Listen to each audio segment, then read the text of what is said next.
founder, the man we are celebrating today in the hall. We have it on good authority that it's very much right. I want to thank you all for coming timeously. We appreciate you deeply.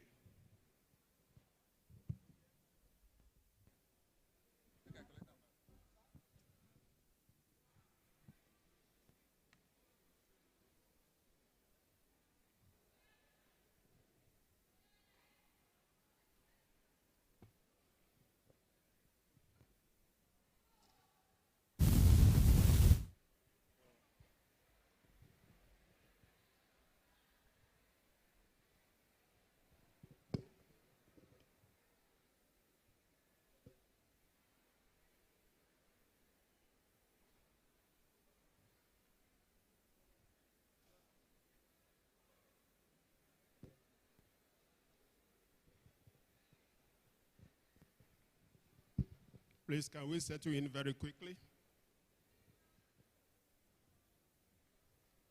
Let's all be seated so that the program can commence forthwith. We thank you for coming timeously. And we can assure you that sooner than expected, this program will flag off.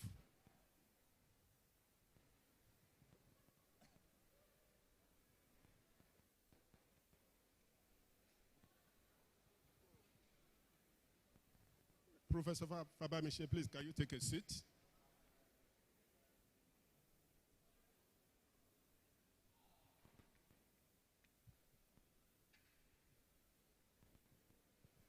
We have in our midst the chaplain of the university, Pastor Ado-Ekiti.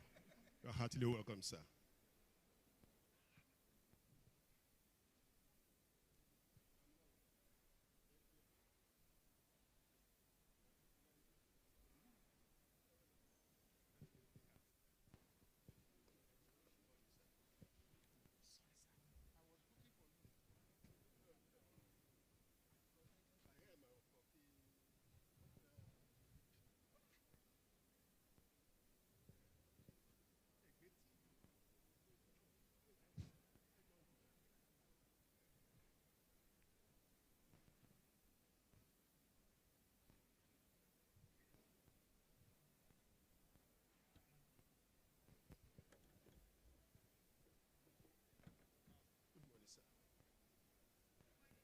Your Excellency, good morning.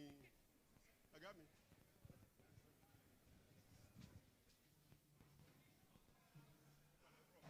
How are you, sir?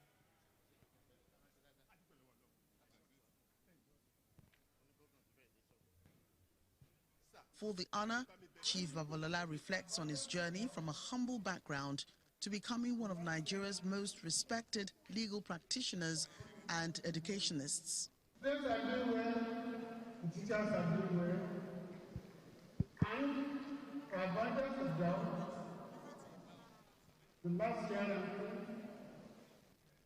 of all universities in the world, your university was #1 in Nigeria. It has been #1 in Nigeria for 3 years.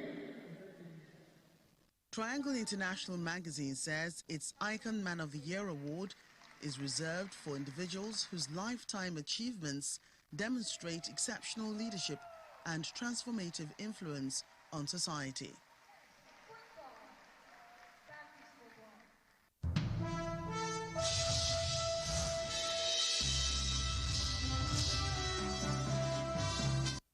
Luminary and founder of Afe Babalola University in Ado-Ekiti, Afe Babalola has been selected as the recipient of the 2026 Icon Man of the Year award by Triangle International magazine in recognition of his exceptional contributions to national development.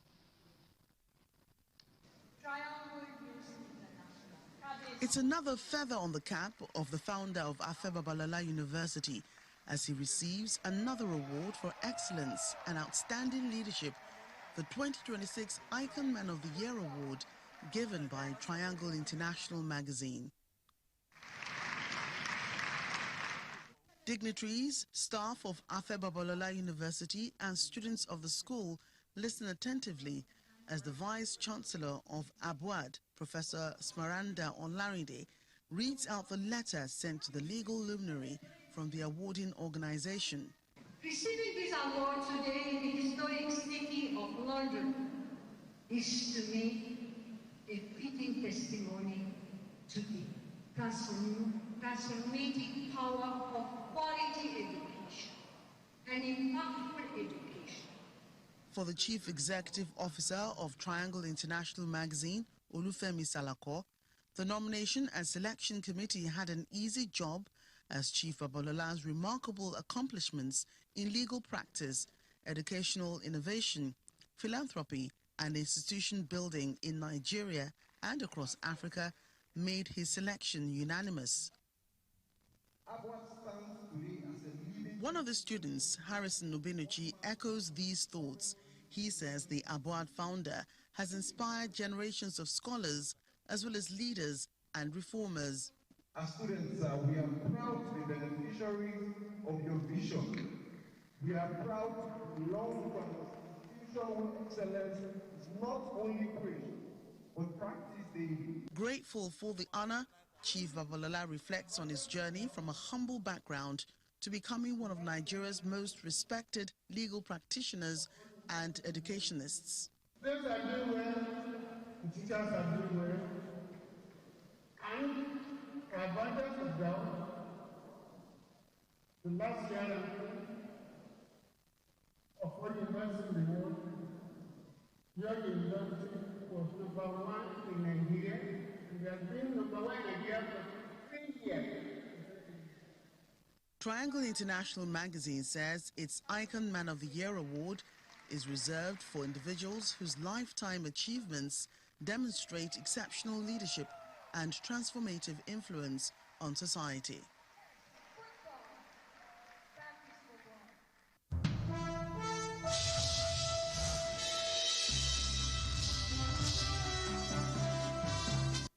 Luminary and founder of Afe Babalola University in Ado-Ekiti, AARE Afe Babalola has been selected as the recipient of the 2026 Icon Man of the Year award by Triangle International Magazine in recognition of his exceptional contributions to national development.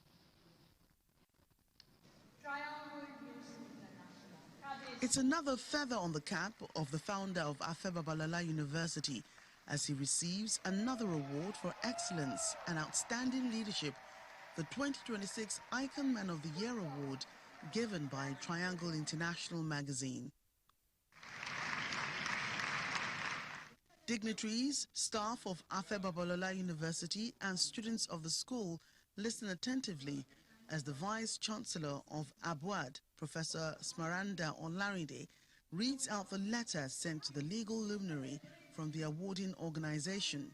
Receiving this award today in the historic city of London is to me a fitting testimony to the transformative power of quality education and impactful education. For the Chief Executive Officer of Triangle International Magazine, Olufemi Salako, the nomination and selection committee had an easy job as Chief Babalola's remarkable accomplishments in legal practice, educational innovation, philanthropy, and institution building in Nigeria and across Africa made his selection unanimous. One of the students, Harrison Obinuchi, echoes these thoughts. He says the Abuad founder has inspired generations of scholars as well as leaders and reformers. As students, we are proud to be beneficiaries of your vision. We are proud to belong to an institution where excellence is not only preached, but practiced daily. Grateful for the honor, Chief Babalola reflects on his journey from a humble background to becoming one of Nigeria's most respected legal practitioners and educationists. Students are doing well, the teachers are doing well, and our budget is down. The last year of all university in the world, your university was #1 in Nigeria, and we have been #1 in Nigeria for 3 years. Triangle International Magazine says its Icon Man of the Year award is reserved for individuals whose lifetime achievements demonstrate exceptional leadership and transformative influence on society.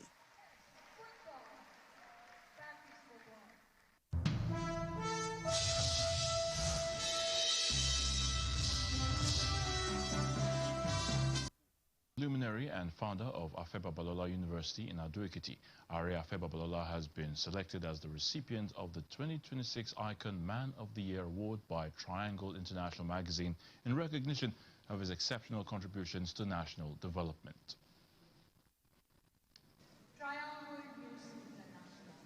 It's another feather on the cap of the founder of Afe Babalola University as he receives another award for excellence and outstanding leadership, the 2026 Icon Man of the Year award given by Triangle International Magazine. Dignitaries, staff of Afe Babalola University and students of the school listen attentively as the Vice-Chancellor of ABUAD, Professor Smaranda Olarinde, reads out the letter sent to the legal luminary from the awarding organization. Receiving this award today in the historic city of London is to me a fitting testimony to the transformative power of quality education and impactful education. For the Chief Executive Officer of Triangle International Magazine, Olufemi Salako, the Nomination and Selection Committee had an easy job as Chief Babalola's remarkable accomplishments in legal practice, educational innovation, philanthropy, and institution building in Nigeria and across Africa made his selection unanimous. One of the students, Harrison Nobinuchi, echoes these thoughts. He says the ABUAD founder has inspired generations of scholars as well as leaders and reformers. As students, we are proud to be beneficiaries of your vision. We are proud to belong to an institution where excellence is not only preached, but practiced daily. Grateful for the honor, Chief Babalola reflects on his journey from a humble background to becoming one of Nigeria's most respected legal practitioners and educationists. Students are doing well, the teachers are doing well, and for abundance of doubt, the last year of all university in the world, your university was #1 in Nigeria, and they have been #1 in Nigeria for 3 years. Triangle International Magazine says its Icon Man of the Year award is reserved for individuals whose lifetime achievements demonstrate exceptional leadership and transformative influence on society.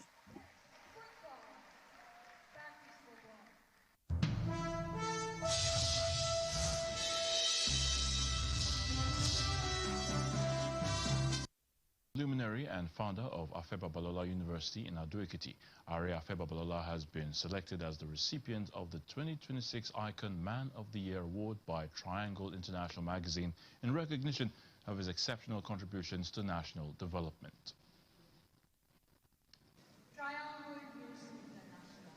It's another feather on the cap of the founder of Afe Babalola University as he receives another award for excellence and outstanding leadership, the 2026 Icon Man of the Year award given by Triangle International Magazine. Dignitaries, staff of Afe Babalola University and students of the school listen attentively as the Vice-Chancellor of ABUAD, Professor Smaranda Olarinde, reads out the letter sent to the legal luminary from the awarding organization. Receiving this award today in the historic city of London is to me a fitting testimony to the transformative power of quality education and impactful education. For the Chief Executive Officer of Triangle International Magazine, Olufemi Salako, the Nomination and Selection Committee had an easy job as Chief Babalola's remarkable accomplishments in legal practice, educational innovation, philanthropy, and institution building in Nigeria and across Africa made his selection unanimous. One of the students, Harrison Nobinuchi, echoes these thoughts. He says the ABOAD founder has inspired generations of scholars as well as leaders and reformers. As students, we are proud to be beneficiaries of your vision. We are proud to belong to an institution where excellence is not only preached, but practiced daily. Grateful for the honor, Chief Babalola reflects on his journey from a humble background to becoming one of Nigeria's most respected legal practitioners and educationists. Students are doing well, the teachers are doing well, and our abundance is down. The last year of all universities in the world, your university was #1 in Nigeria. It has been #1 in Nigeria for 3 years.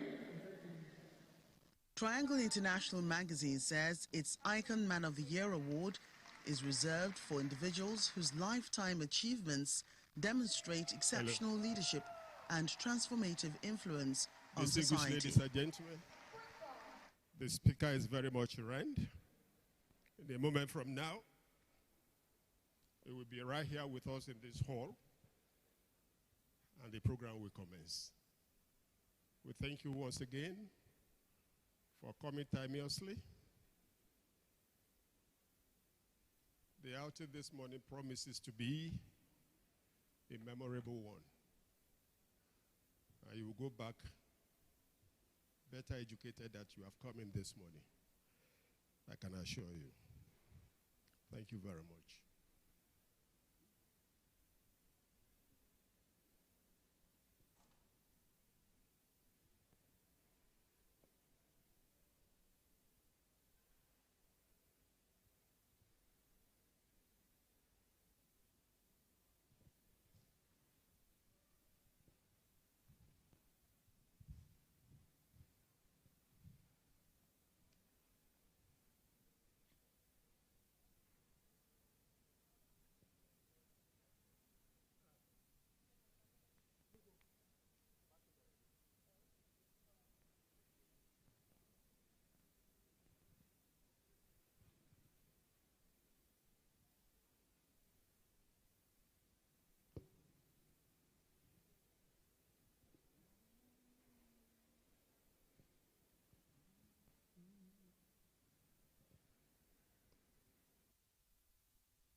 May we be upstanding to receive the honoree of today, the guest speaker, and the leadership of our university.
and gentlemen, please, you may have your seats for now.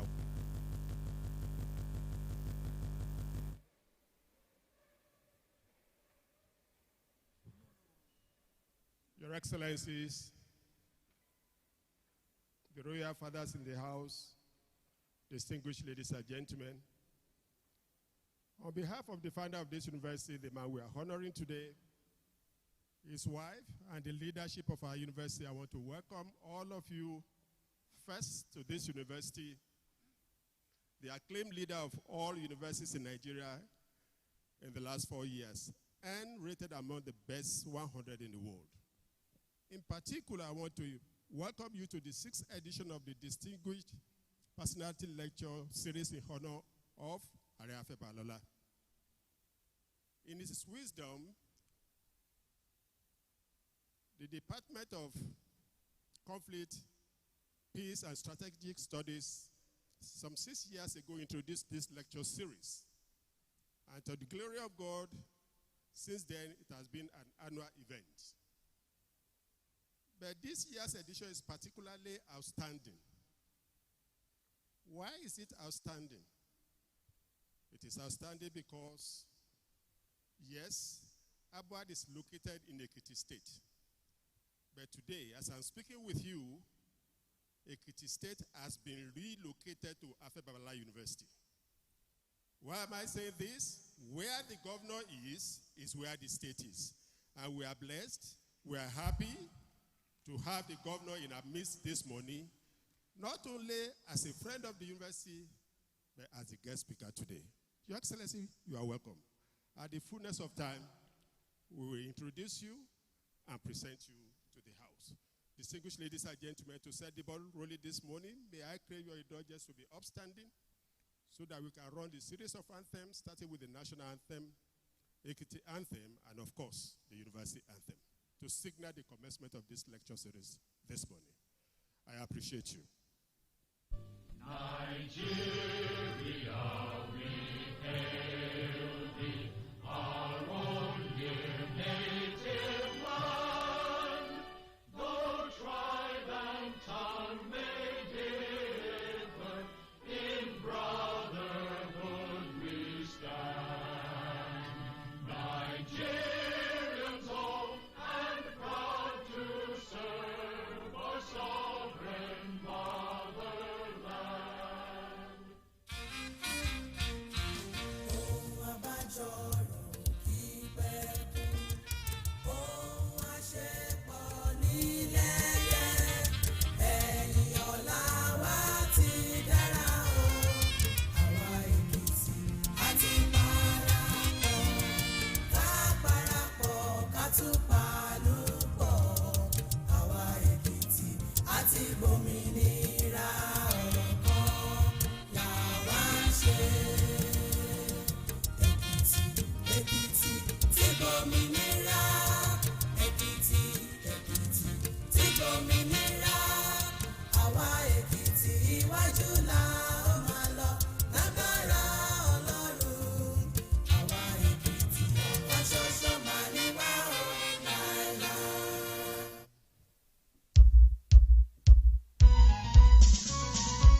Aesthetic structures are back on the university. Delivery unequal. Design for high quality education to mold character and infuse knowledge how to lead others.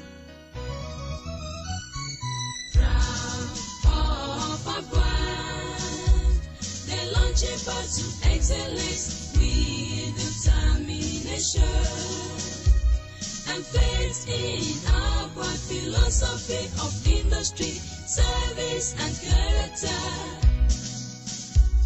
Our future for greatness and excellence is assured. And excellence is assured. And excellence is assured. Thank you, distinguished ladies and gentlemen. You may have your seat.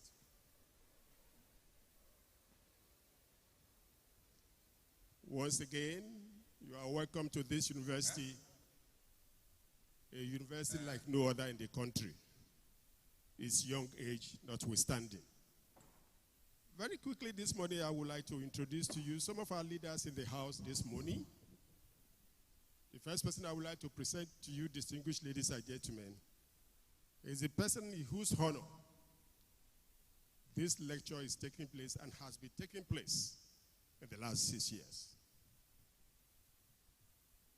Introducing him could take a whole day, a whole volume of a book. But I will just give a summary. I'm talking about a frontliner in the agitation for the creation of Ekiti State, a well-known cardinal in the Basilica of Jurisprudence, a man who is happy when others around him are happy, a man who means different things to different people. Ladies and gentlemen, I present to you the man in whose honor we're having this lecture today, the thoroughly distinguished Afe Babalola. You are welcome, sir.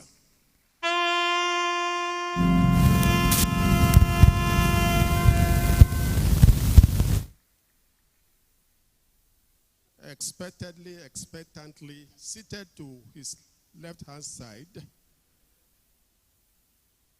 is the matriarch of the Afe Babalola dynasty, the chief executive officer of Abwad Ventures. We call her Mother in Abwad. Ladies and gentlemen, I present to you the AARE Babalola. You are heartily welcome.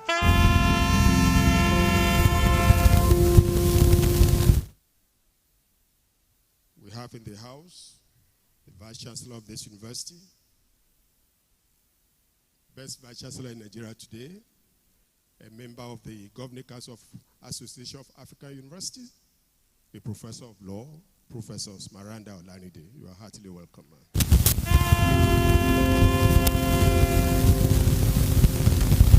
Two of our deputy vice chancellors are in the house. I present to you, distinguished ladies and gentlemen, that Deputy Vice Chancellor, Academic Professor Chris Aino. Next, I present to you, distinguished ladies and gentlemen, our Deputy Vice Chancellor, Administration Professor Shupo Ijabadeni. The Chief Administrative Officer of our university, I'm talking about the Registrar, Lady Christy Oluborode. The Acting University Librarian, Dr. Joseph Fashai. The mobile encyclopedia of our multi-system hospital, the hardworking Dr. Akinola A.K. Akimade. I will come back to our friends from the government side.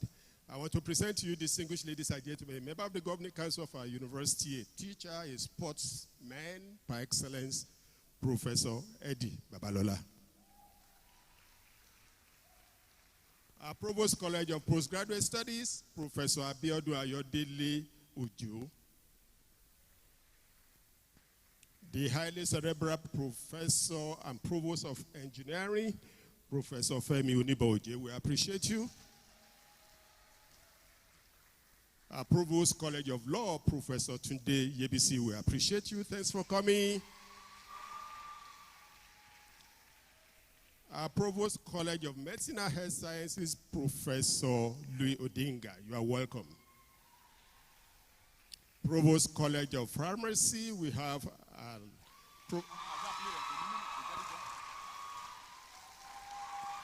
Professor Bafemi Oyewa, MFR. Pharmacy students, Is she the one we are celebrating today? We have in the house, distinguished ladies and gentlemen, our Provost College of Sciences, Professor Pius Okiki. Let me come to this side of the arena. I want to present to you, distinguished ladies and gentlemen, Dr. Ann Wennett. You are welcome, ma'am. Next to her, we have our friend and brother, Alagba Olumide Adakeja. You are heartily welcome. We have in the house to be part of this momentous occasion, our Director of General Studies, Professor Adiyemi Adiyinka Adimowo. You are welcome. Our Director of Quality Assurance, the silver-haired Professor Yekini Lawa. We appreciate you. Our Director of ODL, Professor Tolu Ogunusi. Our Director of International Collaborations and Linkages, Professor Afolalu. Director of Quality, Director of Academic Planning, Professor Femi Ogumodede. We have in the house our Director of Entrepreneurship Development Center, Professor Adedayo Olutoye. We call him the General. Next to Professor Olutoye, we have our Professor Agatha. You are welcome, ma'am. The university chaplain is right here with us. Reverend Victor Ariyo. You are welcome, sir. You know the meaning of that? You know the meaning of that? He's a well-loved person in this community. Congratulations, sir. We have in the house our Director of Internal Audit, Mr. Somi Alade, FCA. You're welcome, sir. Of course, the man in charge of security. God is in charge of security, but there's somebody designated to take care of that. We have a CSO in the house, Colonel Emmanuel Ogunlaki. You are welcome. We have our friends, brothers and sisters from the government side. Let me start by introducing to us the Speaker of the House of Assembly in Ekiti State, Right Honorable Adeoye Aribasoye. You are welcome, sir. On the entourage of the governor, we have a friend of the House, the Secretary of the State Government, Professor Abibat Adubiaro. You are welcome, man. The Chief of Staff to the Governor is right here with us, a friend and a brother to the House, Mr. Niyi Adebayo. You're welcome, sir. The Honorable Commissioner for Education, Dr. Bimpe Aderiye. We appreciate you, man. We have in the House the Special Advisor on Higher Education, Professor Akim Aziz. You're welcome, sir. We have the DG Special Advisor, Office of the Transformation and Service Delivery, Dr. John Ekundayo. Equally, we have in the House our own friend and brother, Dr. Yinka Oyebode, the CPS and Special Advisor Media to the Governor. You are heartily welcome. We must not forget to introduce our sister on the front row, an alumnus of this university,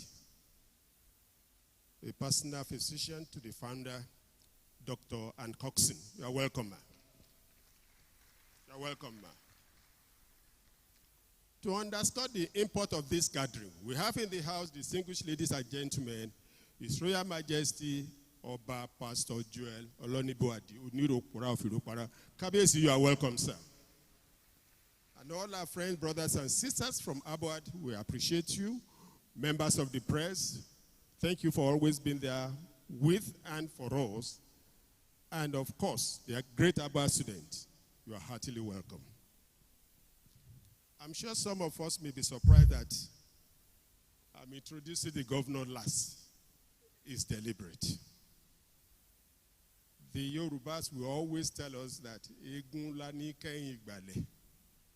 today is here in a dual capacity. No, No, multiple capacity. A son of Afe Babalola, a friend of the university. There's hardly anything we do in this university that this gentleman is not here with us.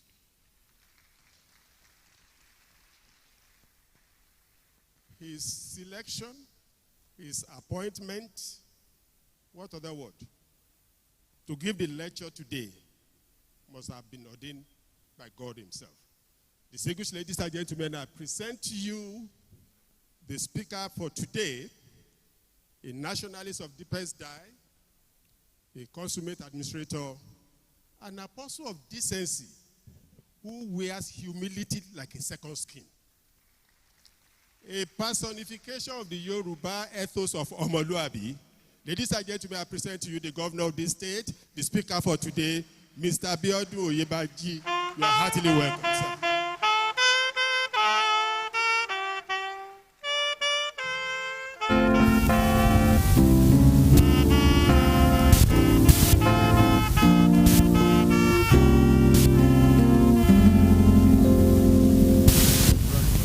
Allow me to complete before you started clapping for the governor. No problem.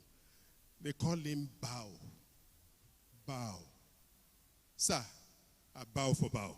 God bless you, sir. I could see a friend here saying I have not introduced myself. My name is Tunde Olofintila.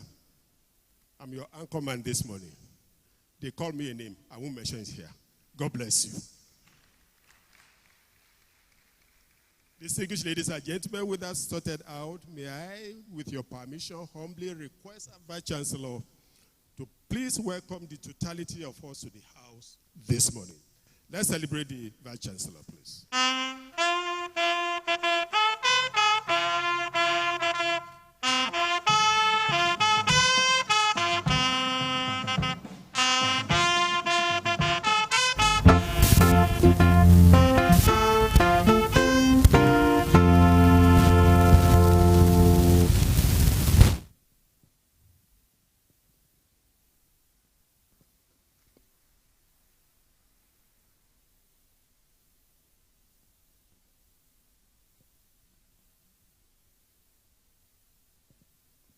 Thank you.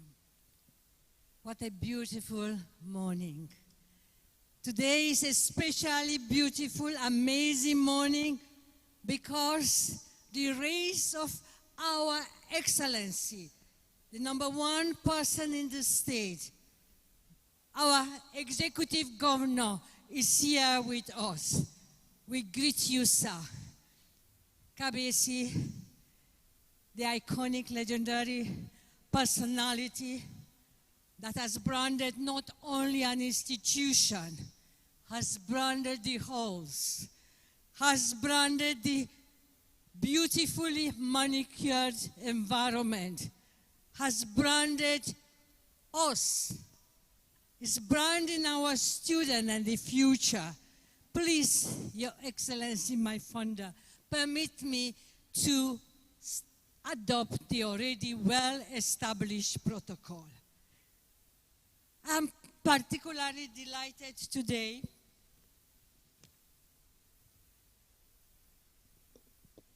and it is with utmost humility and deep sense of fulfillment that I warmly welcome you all to the 2026 edition of the AARE Afe Babalola Distinguished Personality Lecture Series. I believe you should give a round of applause for to our founder. This distinguished platform, established in 2021 by our Department of Peace, Conflict, and Strategic Studies, continues to serve as a vital forum for intellectual engagement, policy reflection, and impactful leadership.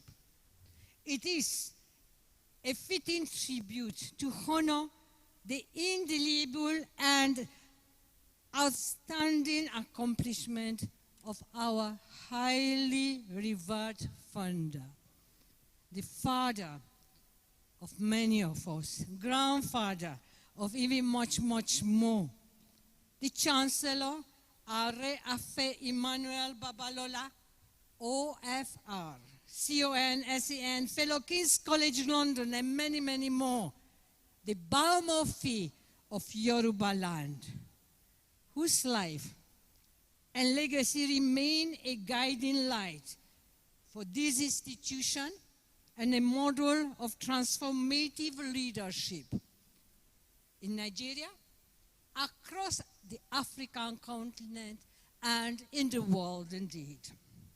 It is a profound honor for me to reflect on the towering legacy of our formidable founder, of an exceptional class, a man whose life epitomizes discipline, integrity, resilience with an unyielding commitment to excellence and unshaken faith in God Almighty. His journey, marked by extraordinary accomplishments in law, education, medicine, and philanthropy, remains a source of inspiration not only to Afe Babalola University, but to Nigeria, the African continent, and the global community. I am particularly delighted to note that these relentless contributions to humanity and nation building continues to receive well-deserved global recognitions. Most recently, our founder was honored with the 2026 Icon Man of the Year Award, far away in King's College London, by Triangle International magazine. Many of us, you must have read and heard. A prestigious accolade that further affirms his status as a distinguished statesman, legal luminary, and visionary educationist. This honor is not merely a personal achievement, but a celebration of the values of hard work, integrity, and service, which he has consistently embodied, and which from the very foundation of this university has excelled. As I stand here today, I am once again reminded that the ideals our Chancellor represents continue to shape our institutional philosophy and drive our collective pursuit of excellence, impactful research, innovation, and enduring societal change. Today is another remarkable achievement of our founder and his world-class institution, our institution. As His Excellency Biodun Abayomi Oyebanji, sir, the Executive Governor of Ekiti State, will deliver the Distinguished Personality Lecture. Your Excellency, we deeply appreciate your presence and your willingness to share your insights on their compelling theme, I quote, "Building Legacies, the role of governance in enduring continuity and seamless succession." What a topic. This theme is deeply compelling, particularly in an era where the pursuit of sustainable development is intimately linked to visionary leadership and the strength of enduring institutions. At ABUAT, we are deliberate about building legacies that endure. We have continued to distinguish ourselves as a university committed to excellence, discipline, transformative and impactful education. Our steady rise as a center of academic distinction is underpinned by our ranking by the 2025 Times Higher Education Impact Rankings as 84 in the world, third on the continent, and number 1 in Nigeria for 4 consecutive years, ever since 2022 to 2025. As we engage with today's lecture, I encourage us all to listen with open minds, reflect with clarity, and embrace the responsibility of contributing meaningfully to the development of our society. True leadership is measured not only by present achievements, but also by the structures we build for generations to come. Just like you, Kabiesi, you are building structures, not physical structures only, but human structures that endure the time. We thank you, sir. Let me express my profound appreciation to our esteemed guest lecturer, our government of Ekiti State, the organizers, and all our distinguished guests, our royal fathers in the house, for being part of this landmark event. Once again, I warmly welcome you all to Afe Babalola University, Ado-Ekiti, Nigeria, where we nurture greatness, inspire innovation, pursue excellence, and build enduring legacies, where I am going to quote from our founder: "Our students shall be greater than me," that is, greater than himself, AARE Afe Emmanuel Babalola. Thank you for listening, and God bless us all.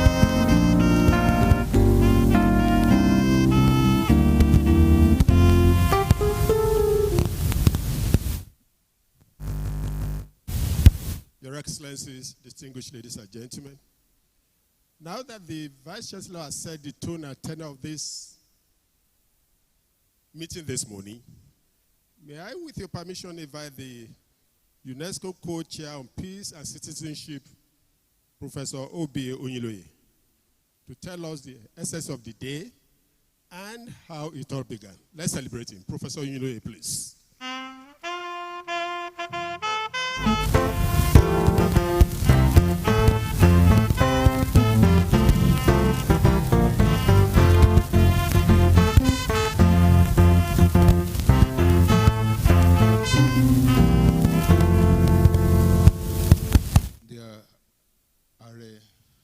Afe Babalola, our founder,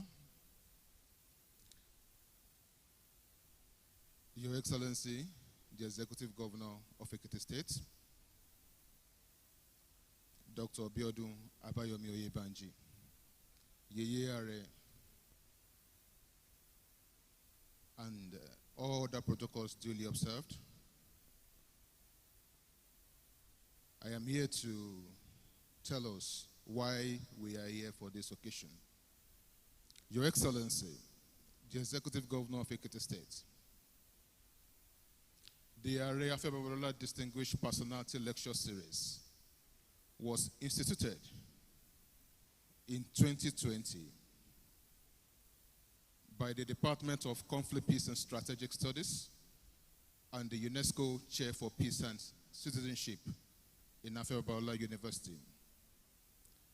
To date, this podium has been graced by illustrious military leaders in the person of Major General Olu-Irefin, the GOC 81 Div, Lagos, Major General J.A. Ataguba, the Chief of Standards and Evaluation, Defense Headquarters, Major General Fage, the Commandant, Martin Luther Agwai, International Leadership and Peacekeeping Center,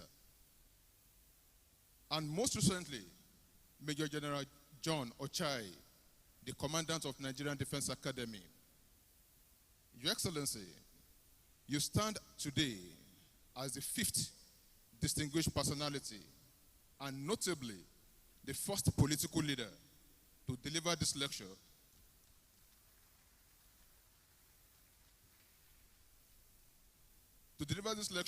in honor of our father and chancellor, the living legend himself, AARE Emmanuel Afe Babalola. While the university management and the generosity of our founder has carried this series thus far, the time has come for this intellectual tradition to become a self-sustaining institution through its own endowment fund. As a son among sons to our founder and father, and a leader defined by virtues of transparency and accountability, Your Excellency, sir, we believe you are in the pole position to anchor this legacy, to ensure this honor for the Areba Mufin of Yoruba land endures for generations. Your Excellency, sir, we would like to crave your indulgence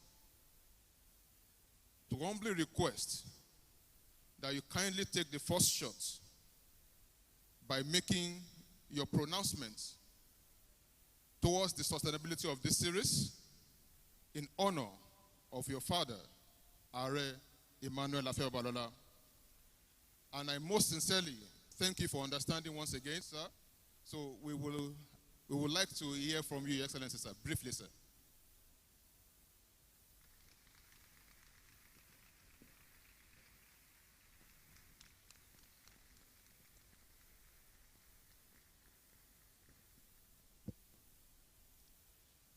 My father, the founder of this university, and AARE, let me adopt the protocols. And I want to say this clearly so people will not misinterpret it. What I'm going to announce is what I'm going to put down, and my friends, not Ekiti State government. I want to say that clearly here today. Nothing is too much to be done in the honor of a father. As his son, I will endow with 50 million naira.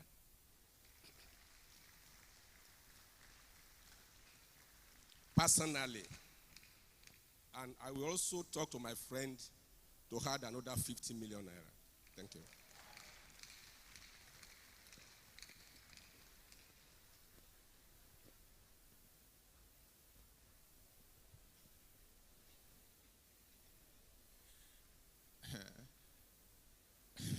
Your Excellency, sir,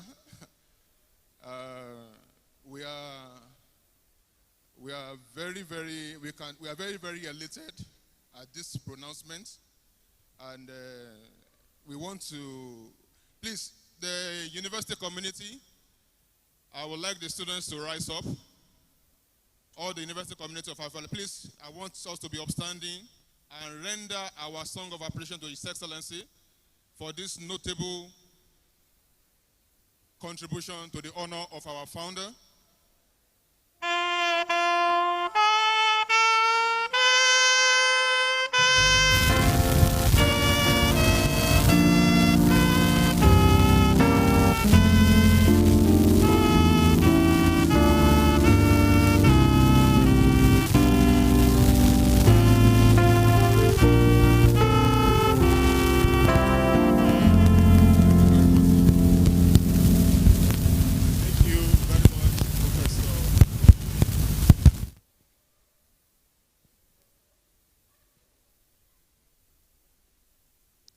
Now to the reason why we're here.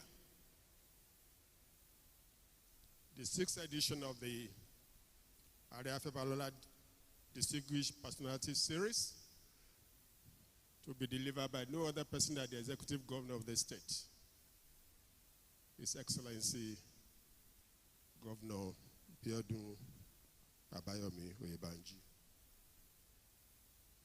But before we call him up to feed us, Before we begin to drink from his fountain of knowledge and experience, may I crave the indulgence of my colleague, the university orator, to please give us an abridged citation of His Excellency. There is no doubt that he has an intimidating profile that may take us an eternity to read. So please give us an abridged version. God bless you, sir.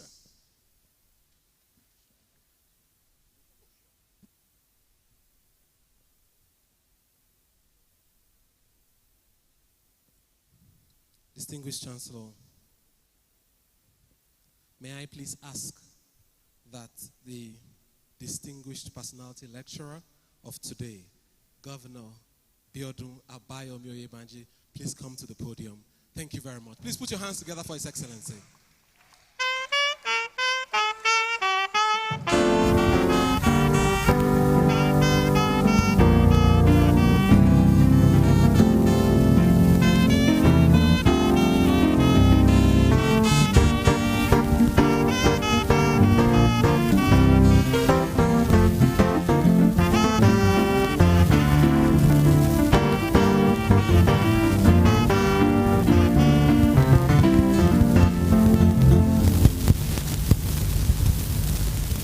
Biodun Abayomi Oyebanji was born December 21, 1967 in Ado-Ekiti to the family of Mr. E.O. Oyebanji and the late Mrs. E.B. Oyebanji. He is a former lecturer, farmer, public servant, and secretary to the government of Ekiti State, Nigeria. He is currently the governor of Ekiti State, and he had his early education in this state in institutions such as Baptist Primary School, Ado-Ekiti, our community high school, CAC Grammar School, Efualaye, and District Commercial Secondary School, Aramoko Ekiti. He then proceeded to the Federal School of Arts and Sciences, Ondo State, for his A-levels, and later he earned a Bachelor's of Science degree in Political Science from the Ondo State University, now the Ekiti State University, in 1989. He subsequently attended the University of Ibadan, where he bagged a master's degree in Political Science, International Relations, and Strategic Studies in 1992.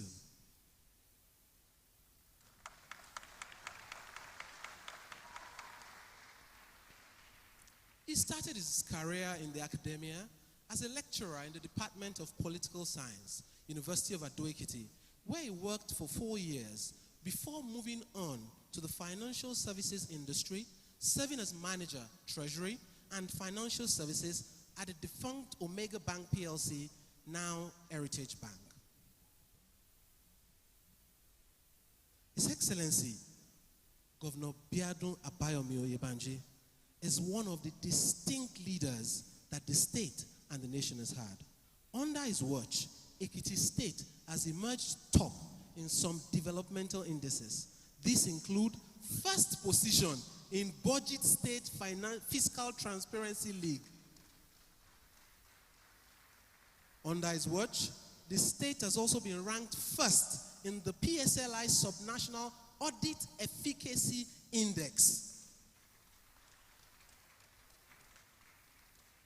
In 2002 and 2003, Ekiti State is ranked as the best state in sustainable urban and rural water supply, sanitation, and hygiene program.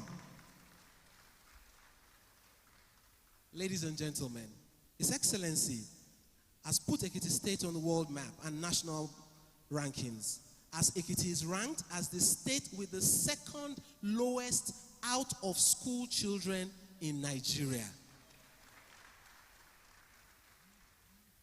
In recognition of his inspirational life journey as a successful businessman and a devout public servant, Governor Oyebanji has earned many awards, including the Distinguished Alumnus Award by the Alumni Association of his university, Certificate of Excellence awarded by the National Association of Political Science Students, and is the recipient of the Independent Newspaper's Governor of the Year Award in Community Development.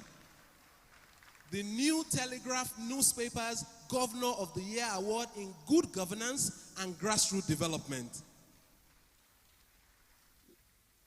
On January 1, 2025, the Silverbird organization named him the Silverbird Man of the Year in 2024, and he also received the Vanguard Newspapers Award for Good Governance in 2024.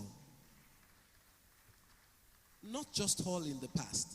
This year, the Leadership newspaper named Governor Oyebanji Governor of the Year in recognition of his people-central leadership that has transformed Ekiti State.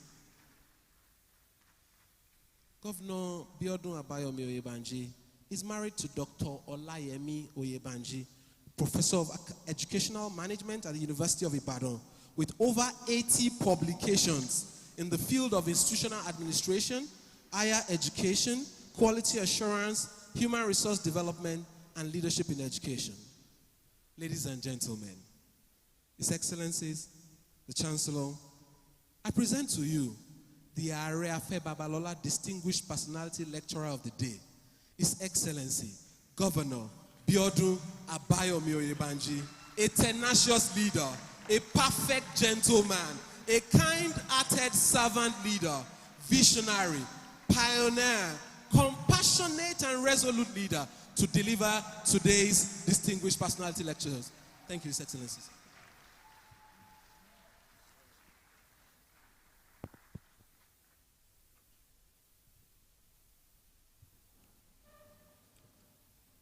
My father, the founder of this university, Kabiyesi Ààrẹ Emmanuel Afe Babalola, and my mother, AARE Modupe Afe Babalola, the Vice Chancellor of this iconic university, members of the Senate, management, the registrar, the librarian, directors of various schools and sections in the university, staff, the students, especially the head of Department of Conflict, Peace and Strategic Studies, Kabiyesi, invited guests, Mr. Speaker of the Ekiti State House of Assembly, the Secretary to the State Government, the Chief of Staff, the Commissioner for Education, the Director General, Special Advisor, Office of Transformation, Strategy and Delivery, the Technical Advisor on Higher Education, on Tertiary Education, the CPS, distinguished ladies and gentlemen. It gives me a great pleasure and a great privilege to stand before you this day to deliver the annual Afe Babalola Distinguished Personality Lecture. I am told this lecture series began in 2021 by the Department of Conflict, Peace, and Strategic Studies, which effectively makes today's lecture the 5th. I therefore want to congratulate the Department of Conflict, Peace and Strategic Studies for ambitioning and sustaining the lecture as a worthy platform for the advancement of public discourse. I'm proud to give this edition of the lecture, and I'm grateful to the University Authority for this invitation.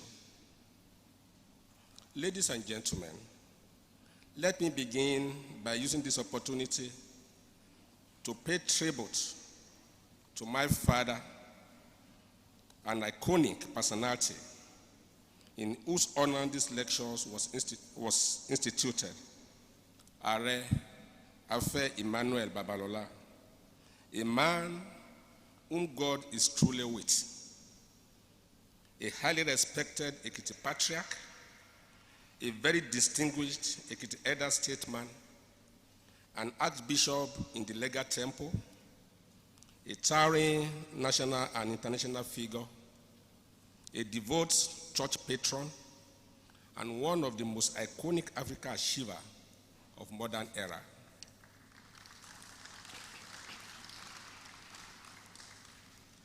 The life of AARE is an eloquent testimony to the sheer power of human spirit and the determination to overcome adversity under the most inclement backgrounds.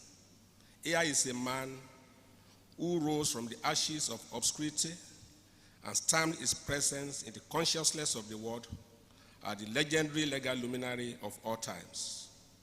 Through the dint of hard work and integrity, he has become the most significant legal personality brand in Nigeria today. AARE Afe Babalola is a school for study, a course to undertake, a laureate to earn. Starting out as a son of a peasant farmer who, through divine arrangement, had the opportunity of attending the Emmanuel Primary School at Ado-Ekiti, the only formal education he had, and without any secondary education, self-tutored himself to obtain a GCE and then enrolled for a degree in economics at the University of London through a correspondence program. There's no doubt that Baba is a phenomenon. The real intrigue to his visionary personality, however, is that despite having to self-sponsor and fend for himself, one will expect him to have been satisfied with a degree in economics, which was a gold mine in his days. But that was not for the visionary Afe. He only used the economics degree as a stepping stone to his bigger dreams of becoming a self-employed lawyer. Through hard work, avowed honesty, undeniable exceptionality, demonstrated competence, and untainted integrity, he emerged as one of the most decorated legal juggernauts in the history of the Nigerian bar. In his riveting autobiography, Making Possibility Possible, AARE copiously illustrates his pains and gains and has given all of us a life manual to follow and a legacy to live by. One great lesson to learn from AARE is his positivity to life experience. He is not the one to bemoan his disadvantages. He will rather convert every acute adversity to prosperous opportunity.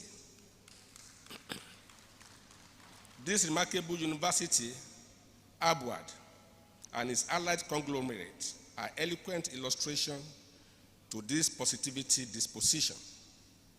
If you are close to Baba or has been his guest for more than 10 minutes, he will have regaled you with the story of how he came about the establishment of this university in this location. A major motive that you cannot afford to miss is his determination to prove the naysayers wrong. He is such a determined and stubbornly unyielding person in the pursuit of his dreams.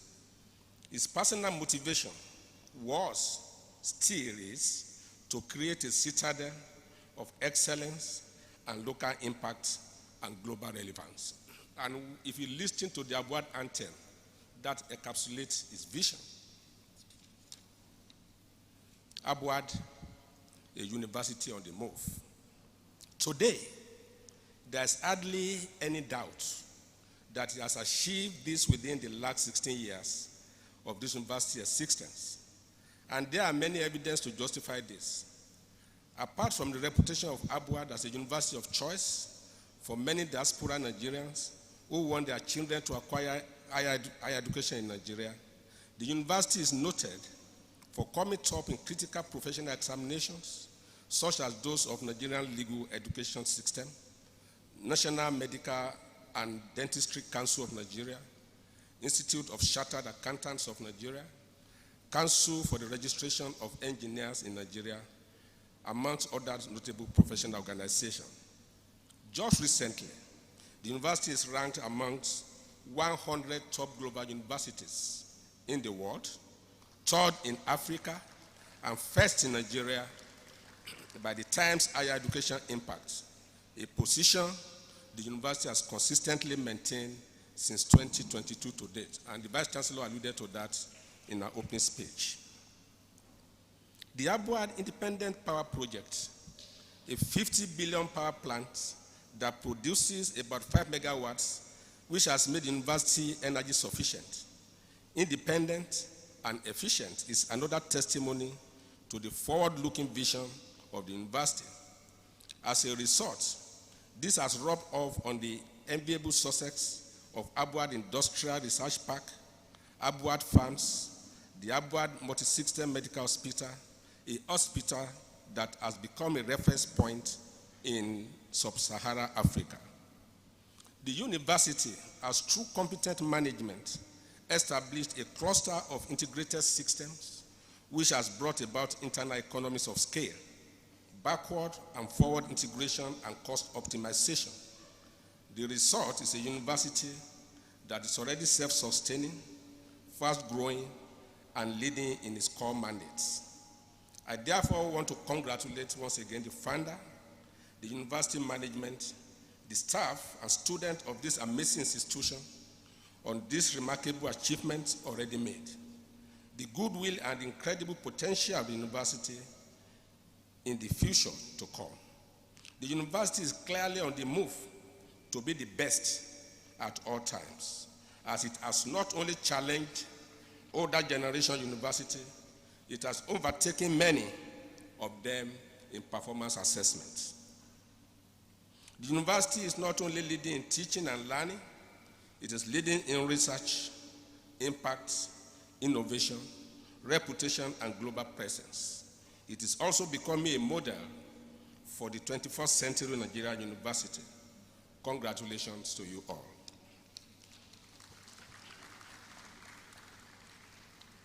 Ladies and gentlemen, in trying to discuss the broad topics herein under consideration, I will attempt to underline the key concepts and integrate them into an organic discourse. As of style, the presentation is in simple free-flow exposition without the usual tradition of academic citations. Conceptualizing legacies. The critical question can be asked as to what is legacy? Simple dictionary definition suggests that legacy can be described as something handed down from an ancestor, predecessor, or the past, typically referring to money, property, will to someone, or lasting impacts like tradition, technology, or reputation. Something that is part of your history or that remains from an earlier time. It is also used to describe something such as technology which exists or is still used, but is from an earlier time than other similar things which have since been invented. That is the Cambridge Online Dictionary definition. In summary, legacy can be defined as a bequest, as in the property, inheritance, culture, heritage, relics, knowledge, enduring practice, technology, among others. Legacy can be a material or an immaterial value that is passed from one generation to another, or a belief, memory, or practice that is held in perpetuity because of the historical significance it bears. Building legacies, therefore, can be explained as the deliberate or involuntary effort to preserve a valuable property, institution, or culture. In this lecture, we shall interpret legacy as the act of preserving, sustaining, and transferring institutional structures, memories, goals, values, practices, and achievements from the pioneer to the successor generations. Legacy, apart from being a property, can be an idea that an individual bequests to his estate or an institution. A man who likes to help the poor may set up a foundation as a legacy that his children or the trustees shall continue in his name after he is gone. A man who loves education may will parts of his property as an endowment to higher institutions of learning as a standing legacy in his name. He may also establish a center that is dedicated to research in specific areas of human challenges Some may even build religious institutions to advance their religious beliefs or sustain their impact within the faith community. Institutions or nations may also establish symbolic monuments, structures, occasions of celebration in honor of important historic figures whose contributions have become a legacy for generations to come. Such symbolic monuments may be naming buildings, institutions, roads, or any such other infrastructure. In Nigeria, we have the Murtala Muhammed International Airport, Obafemi Awolowo University, Ahmadu Bello Way, Abuja, Mike Imodu Center for Labor Studies, Ilorin, and of course, the Afe Babalola University, Ado-Ekiti.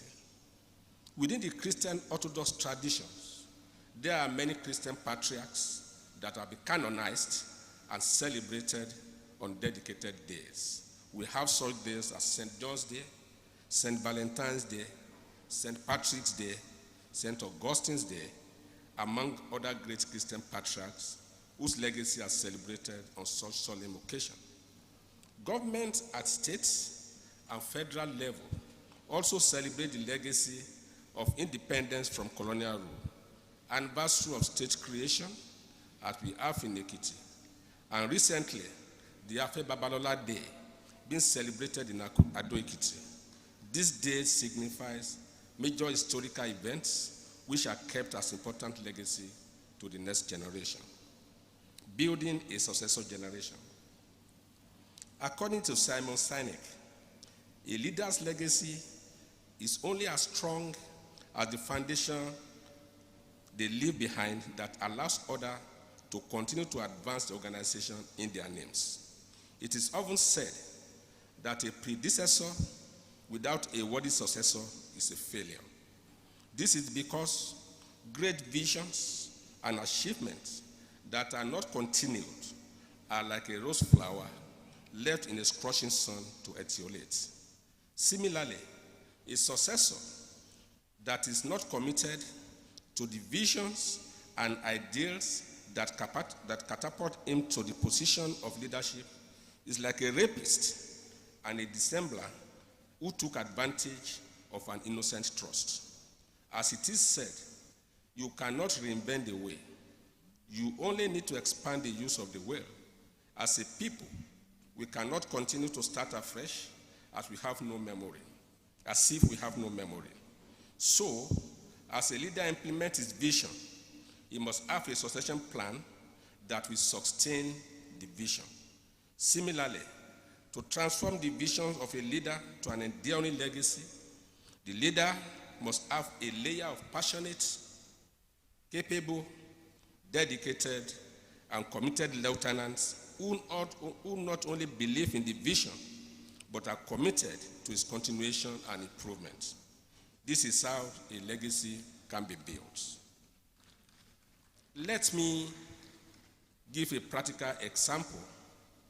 Sometimes in the year 2002, my political leader, Otumba Adebayo, then the governor of Ekiti State, and I were traveling to the United States of America. And then, that was in 2002, we came across Dr. Kayode Fayemi, who was also traveling to another country at the Murtala Muhammed International Airport, Lagos. By this time, I didn't know much about Dr. Kayode Fayemi. Otumba introduced us to each other, and I withdrew aside. After they had exchanged pleasantry and parted, but told me, and I want to quote him, if I win the second term, that was to be 2003 election, I want to bring him into my cabinet as commissioner for special duties so as to be able to understudy the government, as I would like to hand over to him as Ekiti governor. Although Dr. Kayode Fayemi himself was not aware of this plan.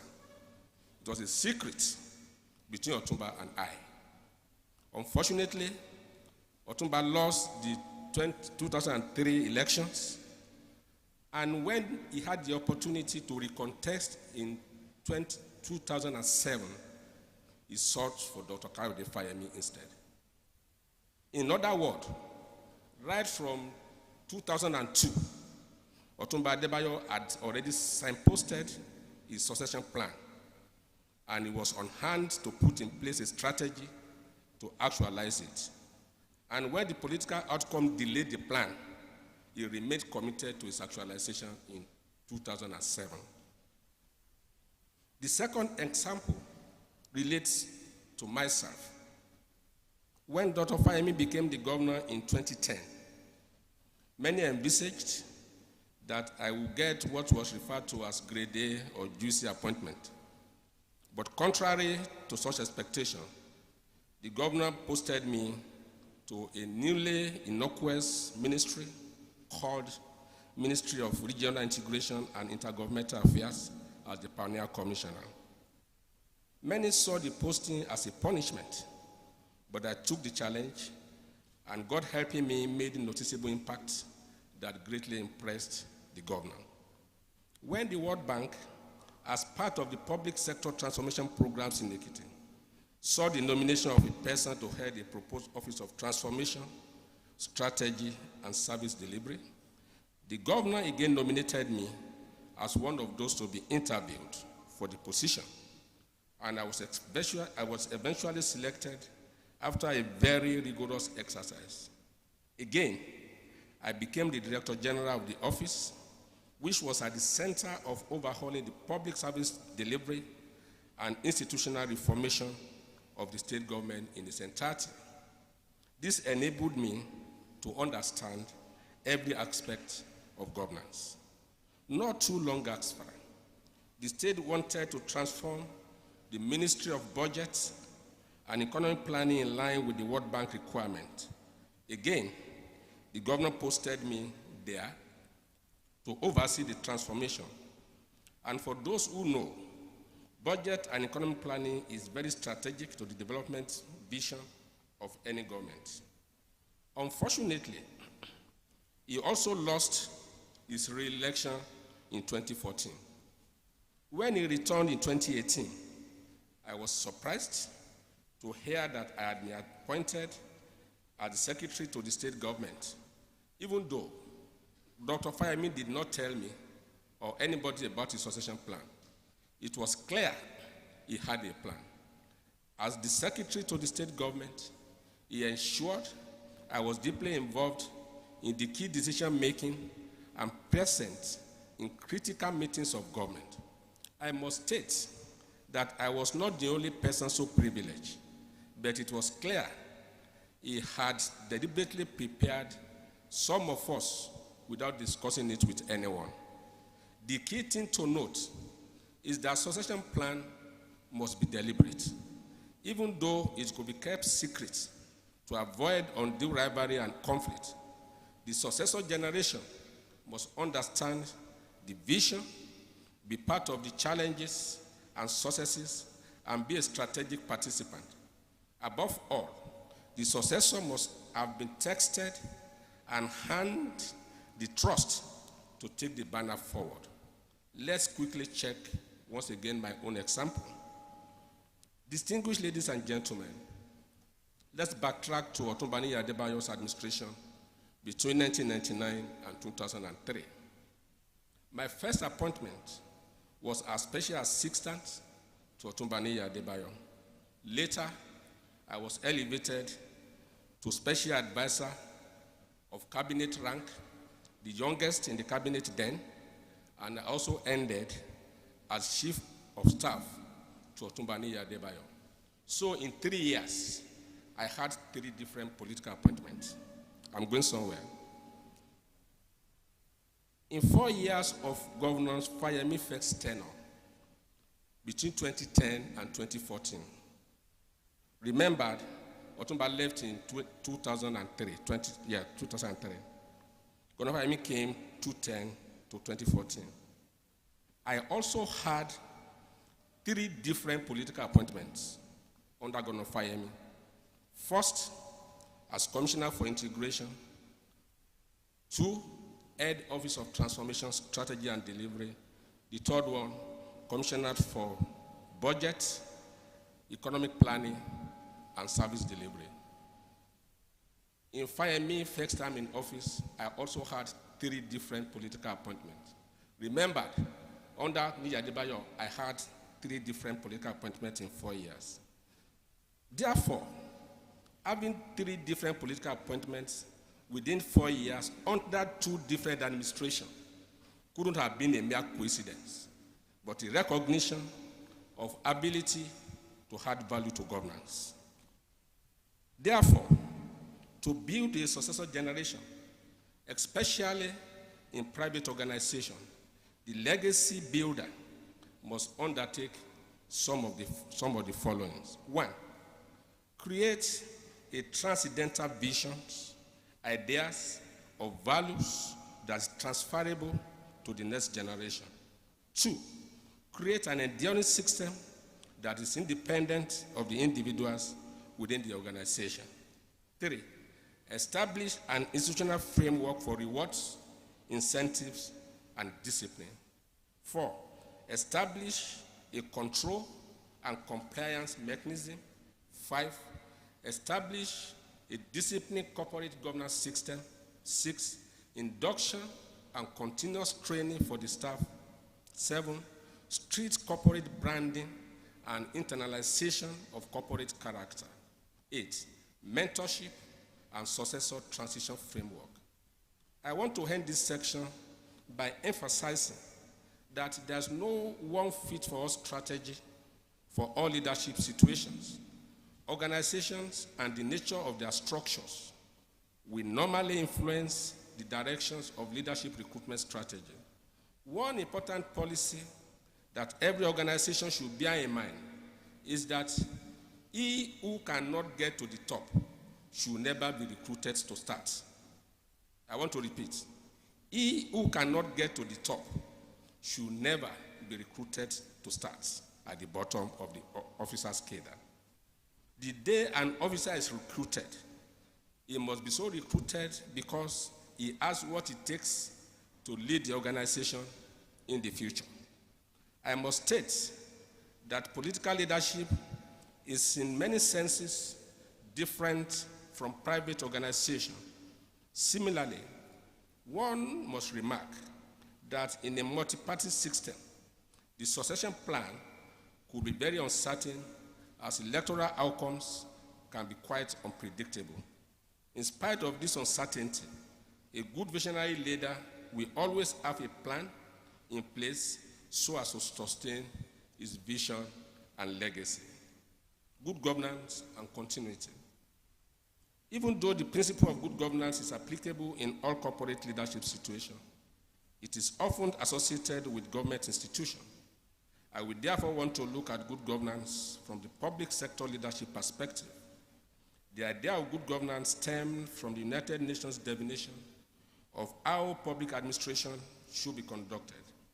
It was developed as part of the public sector reform as a precondition to access finance from international financial institutions such as the World Bank. So, while governance can generally be described as the process of administering public institutions in terms of policy implementation, resource allocation, and enforcement of laws, good governance is described as the process by which public institutions conduct public affairs and manage collective resources in a way that guarantees human rights and free of abuse or corruption. The idea of good governance is therefore a prescriptive criterion that is based on certain principles. These principles, when adopted and faithfully inculcated into public management, will lead to the actualization of the global development goals as enunciated in the Sustainable Development Goals and other development initiatives. According to the United Nations, every government institution is expected to implement policies and programs guided by the 8 principles of good governance: participation, rule of law, transparency, responsiveness, consensus orientation, equity and inclusiveness, effectiveness and efficiency, and accountability. While these principles are fundamental to good governance and policy success, they sometimes do not fit into how people view good governance locally, especially in Nigeria. For our people, good governance is beyond prescriptive protocols. We measure good governance not by obsessive procedures, but by real outcomes. Good governance for our people means peaceful environment, access to education, affordable health care, good roads, effective rail system, affordable food, housing, and a secured environment. Indeed, experiences have shown that obsession with institutional procedures can be counterproductive to effective governance, as endless procedures can lead to red tapeism, delayed project execution, and more costly projects as a result of inflationary factors. That is why I have also always insisted that while the prescribed principles of good governance are theoretically useful, practical application should reflect the realities of the socio-economic and socio-political situation of the specific jurisdiction in relation to improvement in the living conditions of the people.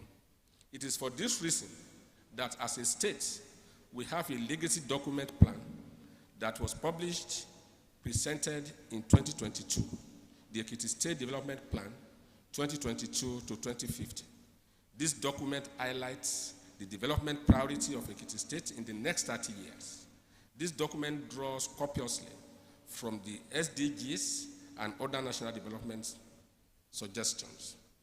It was from these invaluable policy guidelines that we developed our campaign manifestos in 2022. And when we won, we turned the manifesto into the 6 pillars of our administration, which is the compass that directs our policies, programs, and projects. I must mention that at the core of our philosophy as an administration is the concept of continuity of inherited project. Apart from the fact that this administration is a continuation of the last one, as we belong to the same political party, and I was also a critical participant in the preceding administration, I was personally convinced that each government is a continuation of those before it. So I was committed to the completion of projects that existed before our administration, including projects started by His Excellency Chief Shegoni, His Excellency Mr. Ayodele Fayoshe, and my immediate predecessor, Dr. Kayode Fayemi. All the projects started by them have been completed by this administration. The benefit of this is that today we have completed the rehabilitation of the Ifaki-Worokwado Road, the Ekiti-Agro-Allied International Cargo Airport, the first phase of the Ring Road, the IPP project, Traditional Council Chamber, Ado-Ekiti Bus Terminal, various Rams Road, among other legacy projects started by former governors. Additionally, we have also delivered or continue on many projects that were initiated by our administrations, such as power projects that have seen electricity supply improvement across the states, many road projects within Ado Metropolis, such as GRA Third Extension, Maryland Road, Okela Road, Agricolope Matthew Link Road, Muferere Road, Omishanjan Ajebandele, Agilosun Road. We have also completed Ikoliara Esimbode, Omijelu, Ikere Ise, Ekiti Roads, Ikere Ilawe, Ikere Igbaraudo, Ikere Ikogosi, Itawore Okemesi Roads, among others. While many projects are at various stages of completion, our government is currently building an 80-bed complex at the Ekiti State University Teaching Hospital, in addition to the complete overhauling and equipping of all our secondary and primary health facilities. We are also in the process of completing, for the first time, the International Center for Art and Culture and Indoor Sport Complex in Ado-Ekiti. We have continued to maintain, sustain, and improve on the legacy of democratic governance that was passed to us. We are determined to make Ekiti State far better than we met it. We are committed to the next goal of making Ekiti the preferred destination for industry, for commerce, for tourism, and for technology. This is the vision behind the agro-processing zone, Ado Central Business District, the Ekiti Knowledge Zone, the airport, and the recently awarded network of internal roads within the state capital. We understand the integrated, intersectoral, and intergovernmental nature of development implementation, and we are doing everything possible to walk it through in an organic and sustainable manner.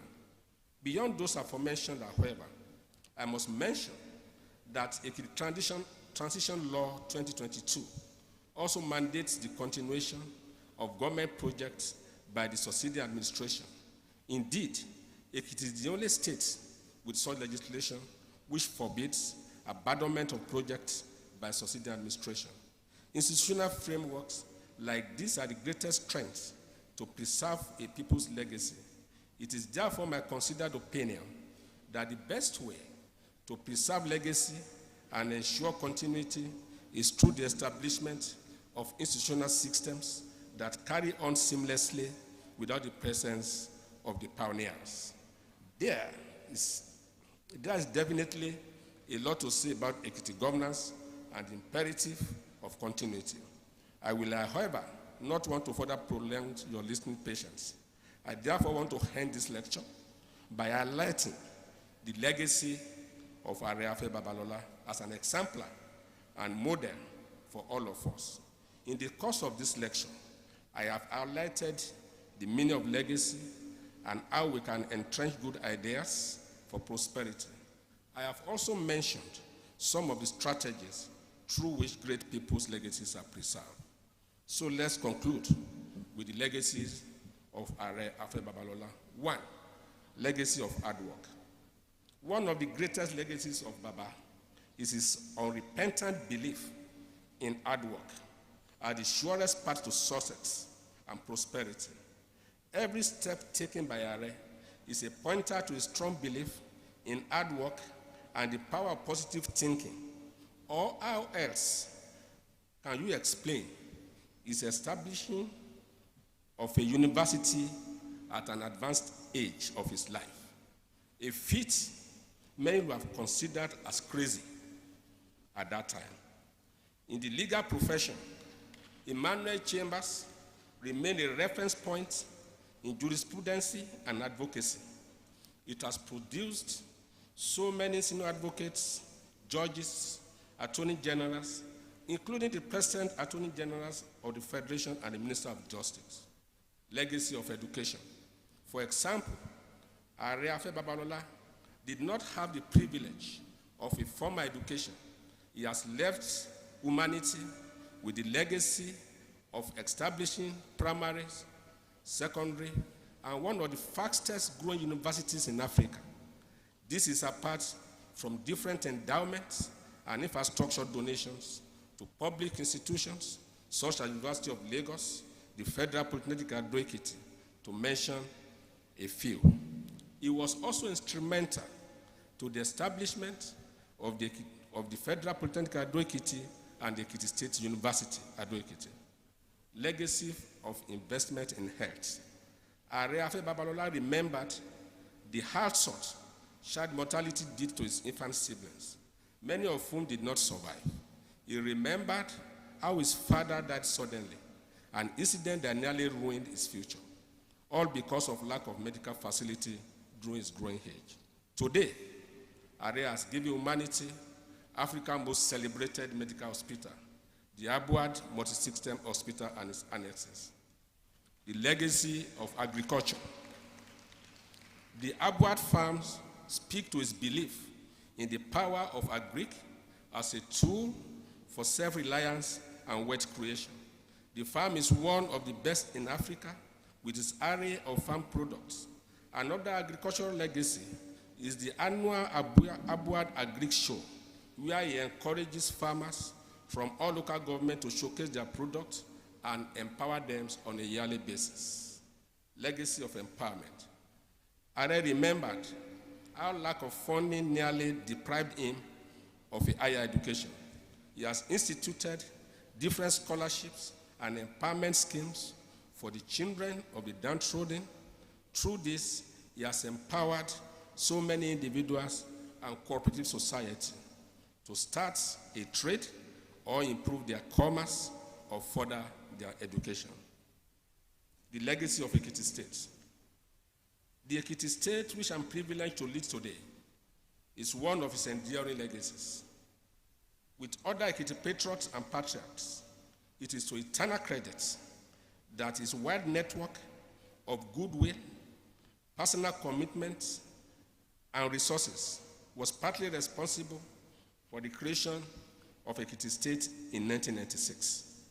At a time when hope was dying off, AARE came to the rescue, offering to use his wide contacts and goodwill to ensure that the state was created. And on behalf of those that have governed the state, and on behalf of myself, and those that will still govern the state after me, we are saying thank you to Baba for the legacy of Ekiti State. Without Ekiti State, none of us will have been governor of a state like this. May God bless you, sir. The legacy of gratitude. Afe Babalola is also big on the legacy of gratitude. He is very grateful. He is a very grateful individual who shows appreciation through generosity to the church, professional associations, communities, schools, and humanity at large. He has taught us that if God has blessed you, the only way to show gratitude to God is to extend your blessings to others. There's hardly anyone around Ekiti that I know that is more generous than Afe Babalola. As the governor of this state, anytime I visit Baba, I will still go back to my office with money for myself and for his daughter, my wife. Thank you so much, sir. And my chief of staff was also briefing me about what someone told him about Afe Babalola many years ago in Ibadan. And the guy said that never in his life has anybody given him money because they assumed that the father is rich, that he was shocked when Baba insisted that you cannot come here and go empty-handed. And he was handed over money by him. The last one is legacy of simplicity and humility. Despite his privileged position as a highly successful lawyer and elder statesman, Baba remains simple and humble. He does not throw himself around, neither bully those beneath him. He's a father to all and a big Iroko under which many seek refuge. Indeed, there are a lot of lessons we can learn from his life and the many impacts he has made on all of us. His legacy and institutional buildings are legendary. It is my prayer that he continues to live in good health, to live long, and to live a prosperous life. Finally, I want to once again congratulate the Department of Conflict, Peace, and Strategic Studies, the College of Social and Management Science, the University Management, and everyone that has come here to be part of this. My sincere gratitude for the invitation and for providing the platform to share my thoughts with you. May the good Lord bless you all.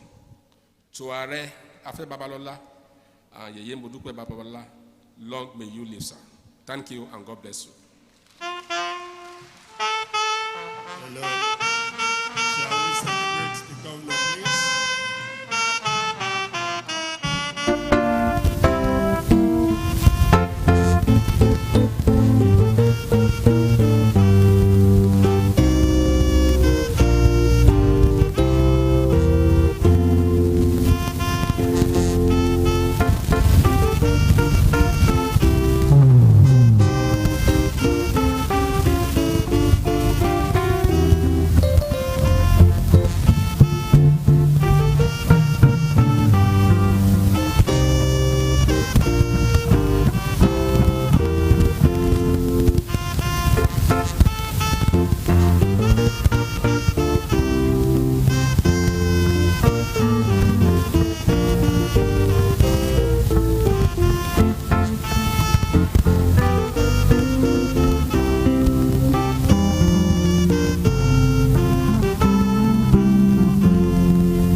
celebrate the governor, the guest speaker for today.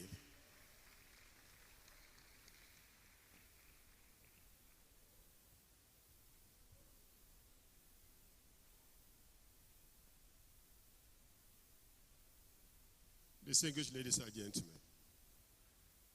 I don't know about you, but I was moved by the picture the governor painted about the man we are celebrating today. Apart from the rich content of his presentation, I was moved by the fluid and lucid delivery. Your Excellency, we appreciate you. God bless you, sir. In some climes, when after a general has spoken, a lieutenant colonel does not have anything to say. The governor has spoken. I don't have anything to add. But I am sure there are some people in the house who may want to ask some questions or make some comments about what His Excellency has presented to all of us this morning. But please, in doing this, let us be mindful of time. The governor had done an excellent job. We shouldn't attempt to want to give another lecture. Go straight to your comment and or your question. Whoever has the floor has 120 seconds, 2 minutes. God bless you. You indicate by raising your hand and somebody will attend to you. Dr. Noah, 2 minutes, please.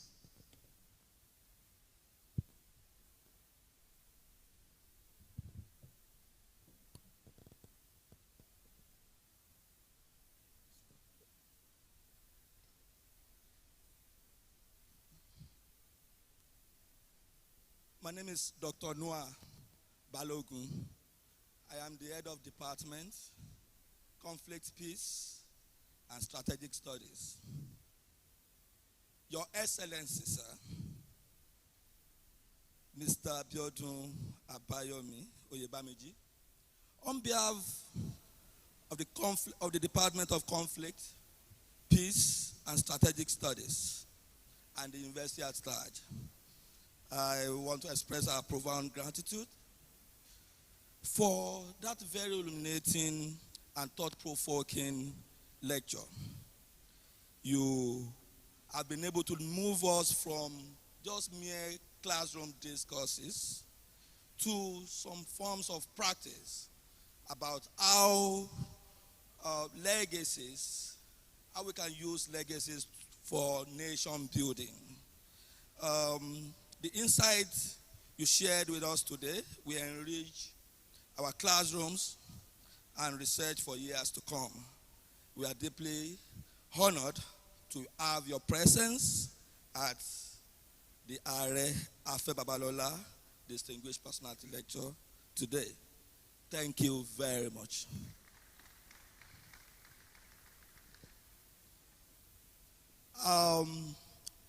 As much as I've enjoyed the lecture, I am very sure that many of our students have equally enjoyed the lecture. And I want to seize this opportunity to call on our students who may have one question or the other, who may have comments, remarks for our guest lecturer.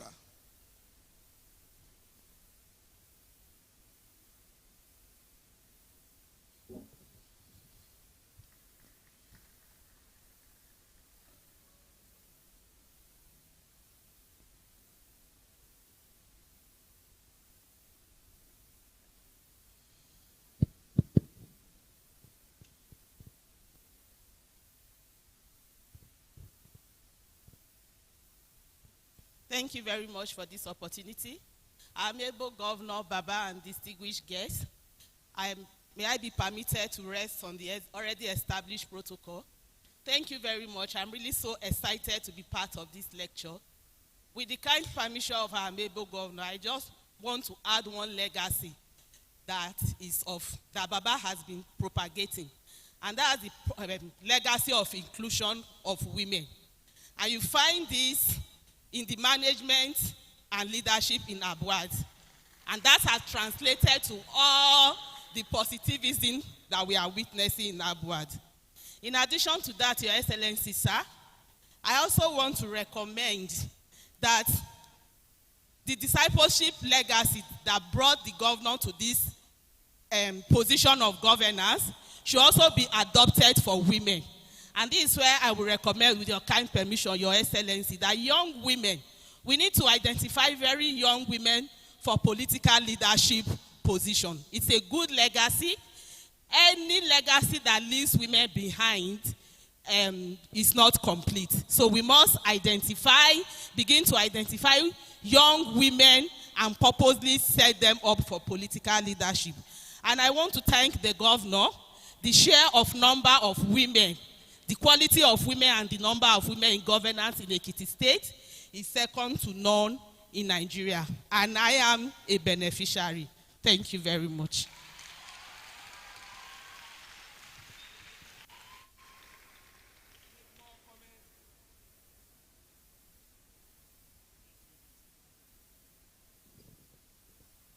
Thank you. Please, can we have one or two more comments?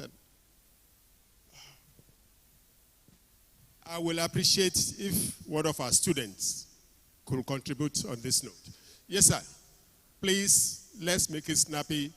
120-second max. Thank you.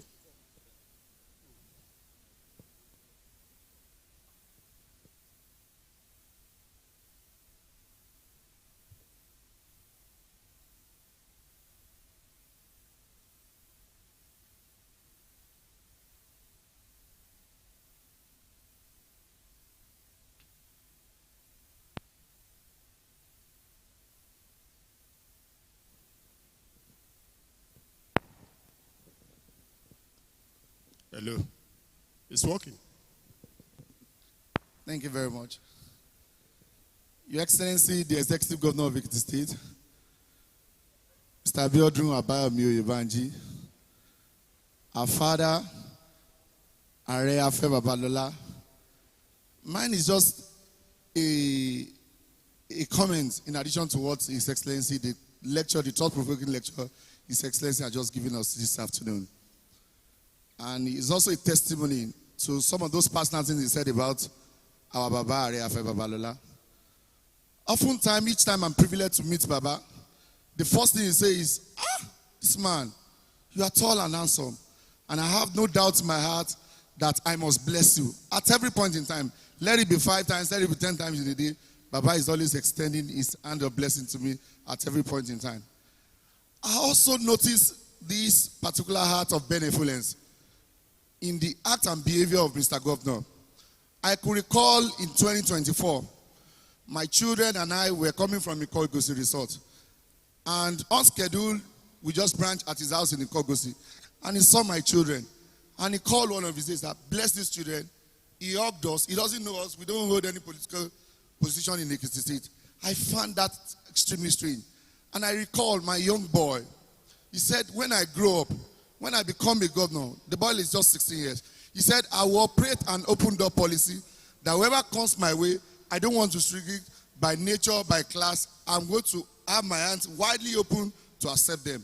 And I know by the special grace of God, this young boy today is a student of Faculty of Law in University of Ife. And I know that by the special grace of God, he will come to fulfill that legacy. Beyond that, sir, I also noticed that Baba do not joke with young brains.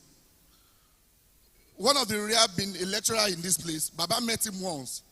And he spoke so extensively. And Baba said, look, I want to remodel your life, that your life is scattered. This young man in question has master's degree in about 7 different areas.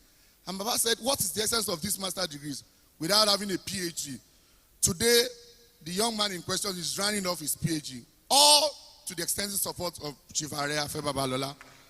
And the last one I want to say about Mr. Governor is that he's a governor that so much believes in the youth. And if you look at it today, the youth inclusion in this government is second to none. Thank you very much. More power to your elbows there, sir. Please, my brother, make it snappy.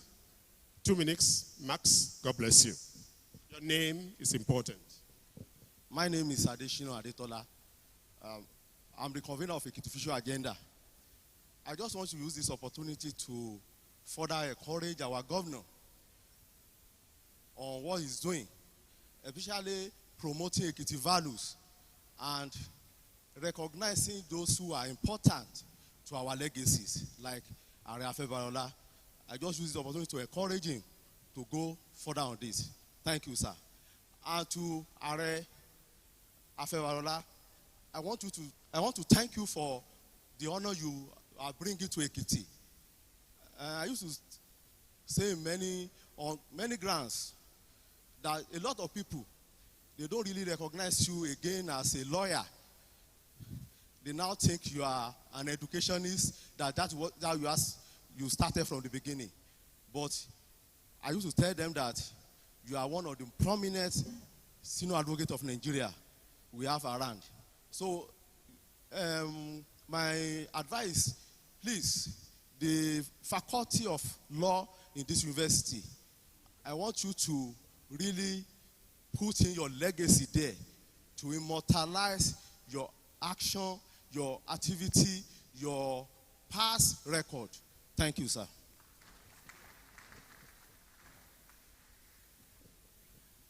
Standing on existing protocol because of time, I just want to go straight. I will have made comment, but I want to ask my question. I want to pay glowing tributes to the founder of this university, AARE, Afe Babalola. You have not only done Ekiti proud, but you have done Nigeria proud by this institution. And we pray for more grace, for more strength, sir, to do more. In the course of the lecture, Your Excellency, sir, you made mention of something. And I don't know whether I get you correctly, but I quickly wrote down. He that cannot get to the top should not be recruited in the first instance. I would say S-I-C. Maybe I didn't get it correct. But, drawing from that, I want to just ask a question. In view of political agitation, patriarchal pressure,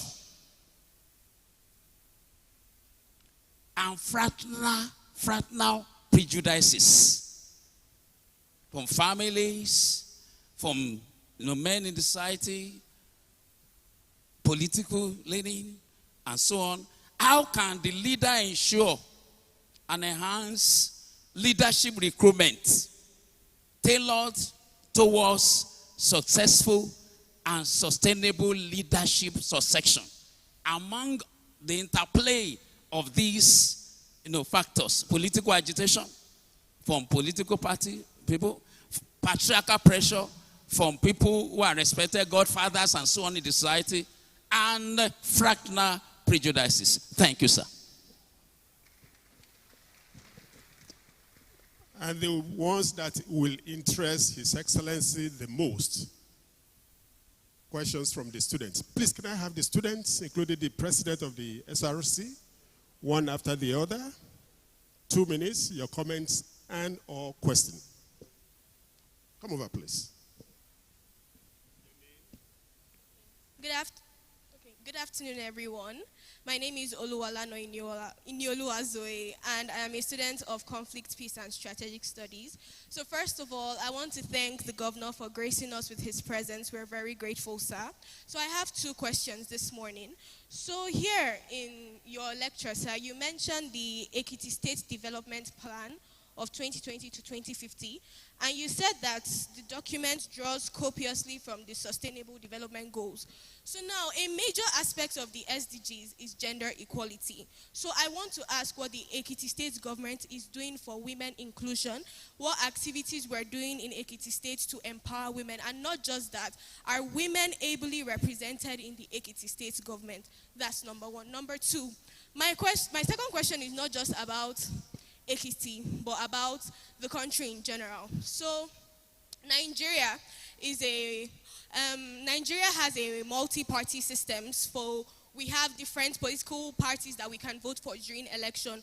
But in recent times, we've seen that more and more governors have moved from their previous political parties to the APC, making it seem like this country is running a one-party system. And like previously, it has always been APC, PDP, APC, PDP, but now it's just APC. And so my question is, isn't that detrimental for our democracy? Because the democracy is a key aspect of development. So yeah, that's my question. Thank you.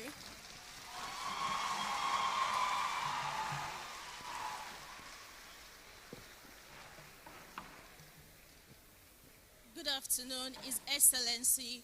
My name is Wajiraku Abosede Ukamaka. I'm a student of conflict, peace, and strategic studies. First of all, sir, we would like to thank you for gracing this event. We would like to thank you for coming. We called and you answered. We are very grateful, sir. My question is, sir, what is the plan for a long-term sustainable job for youths in Ekiti State? How to make sure that people don't just graduate with certificates, we are being provided with jobs. And now in the country, nobody wants to go to school. Majority of the people that went to school all abandoned their certificates and are making use of other things to live well. So, sir, as the governor of Ekiti State and aspiring governor of the next election, sir, what is the long-term plan for job in Ekiti State? And, sir, please, I would also add to ask my second question, which is, how is the state going to continue being safe for people? The insecurity in Nigeria is very alarming. So, if now Ekiti State is part of the states that are well secured, and thank you very much, sir, for that. That is a very great opportunity and honor, because as student of ABWAD, if there is one thing we are not scared of, that is insecurities. Thank you very much, sir. So, sir, what is the plan to continue such legacy? And, sir, as the student of the department, I have something for the governor, and I would love the governor to look through it. Thank you very much, sir.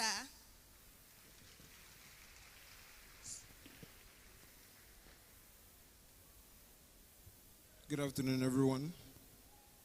My name is Harrison David. I'm the acting SRC chairman. Good afternoon, Your Excellency. So I quickly just want to make a comment. Sir, when you were speaking, you said something very important. You said, and permit me to read this. Sir, you said, legacy is the act of preserving. Legacy is the act of preserving structures. And now, sir, I just want to commend you, because I think last year I was privileged to attend one of your events in Ado-Ekiti. It was a leadership conference on student leadership. And sir, I just want to say something. The legacy you've put in place in this state, how much more do we preserve legacy than in our students? Sir, you are very intentional about education. And it's something I want to commend you of, sir. And not just you, our founder. You're so intentional in our education, and I see that as the number one legacy in the foundation of our country. How much or how else can our country move forward if we are not intentional about our students? And sir, in our academic sector in the States, you and our founder, you've done wonderful things. I just want to commend you. Thank you, sir. Keep up what you're doing. God bless you, sir. Thank you. Thank you very much, friends. God bless you. Your Excellency, an army of questions have been thrown in your direction. The floor is yours once again, sir.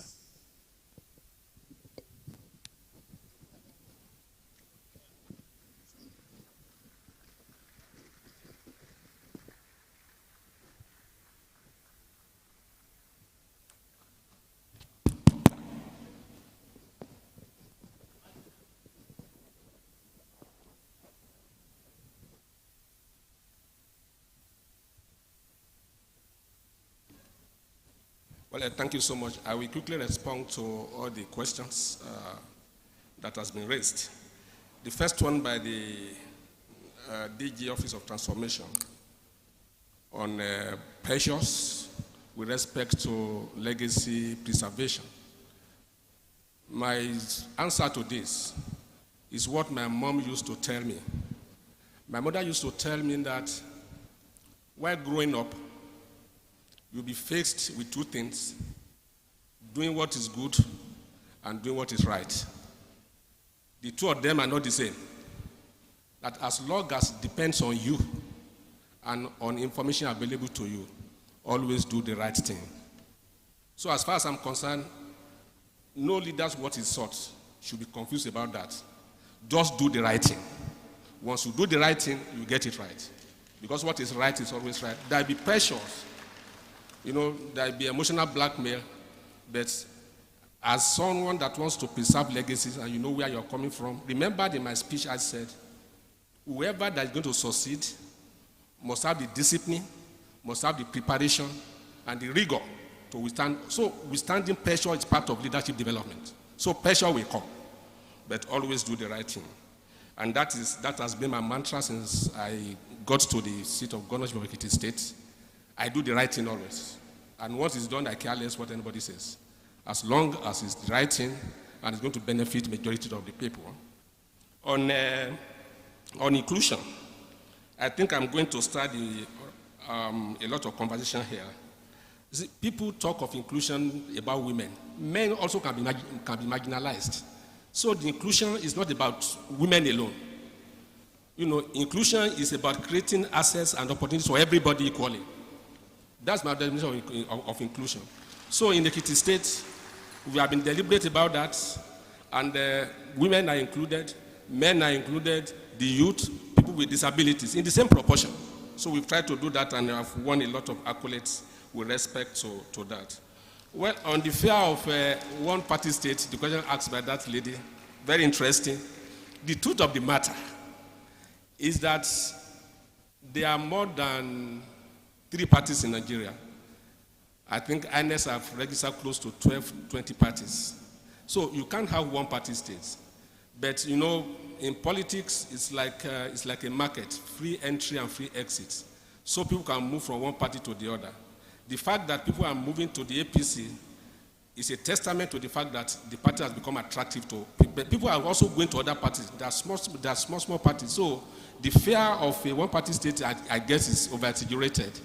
Because I know that there's Accord Party, there's YPP, there's Zenith Labour Party, there's PDP, there's ADC of all functions.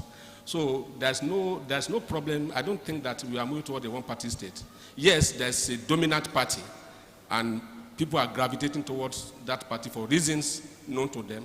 And if you listen to most of the people that have come, they are saying that there are people who are telling them that align with the party in the center, so that you can have federal presence in your state.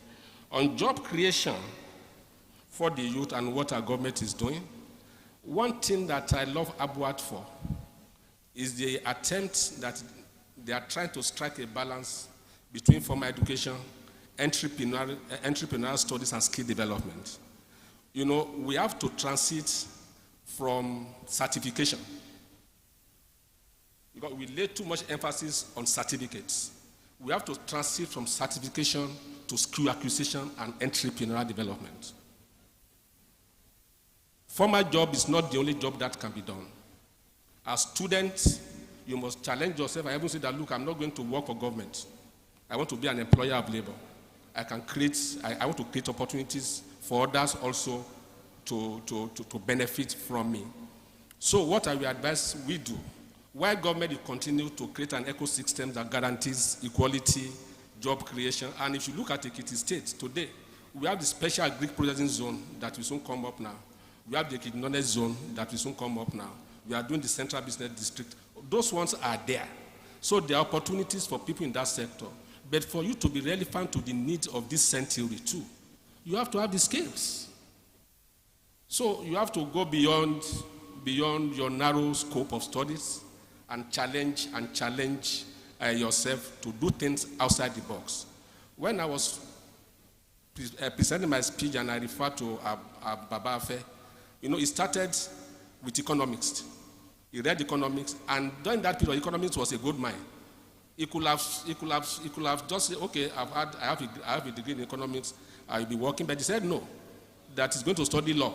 So that is the kind of push that I want to recommend to our youth.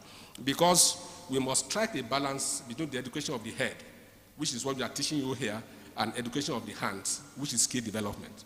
You must learn skills in addition to whatever you have been taught. You have been taught here. On security, well, we thank God for what we are doing in Ekiti State. I tried not to discuss security openly, because I don't want to instigate those bad boys to come to the state. God will say, the state is peaceful. Let's go on. So we thank God for what we are in the Ekiti State, and we're going to keep it like that. The last question is about legacy preservation. That how do we preserve legacy?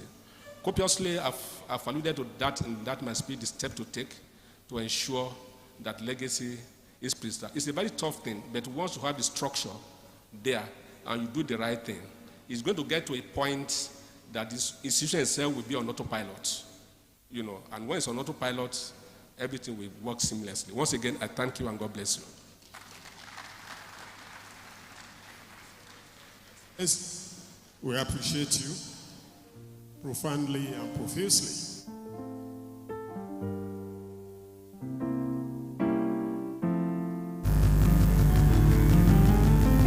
We are clapping for His Excellency. Let's clap properly. Let's celebrate him.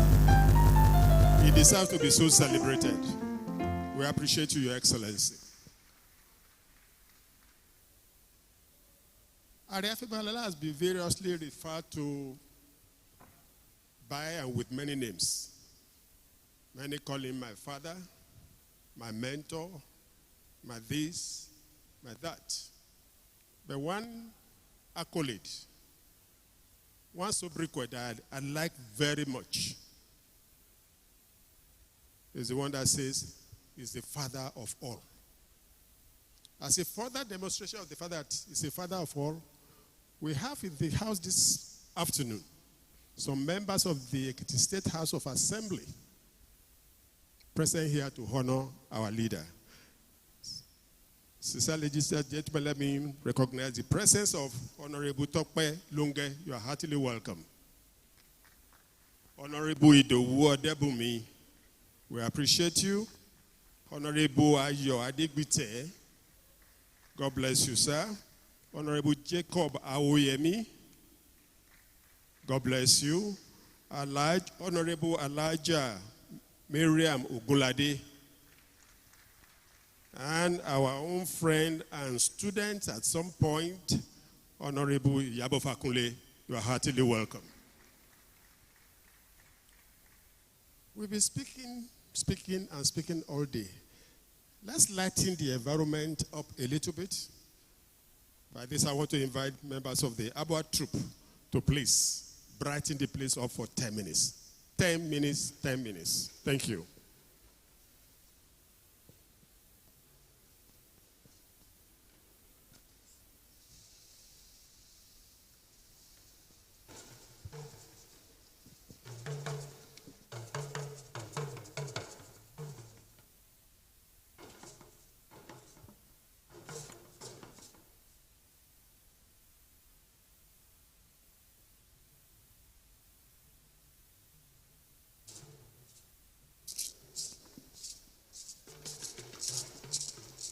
Ladies and gentlemen, good day.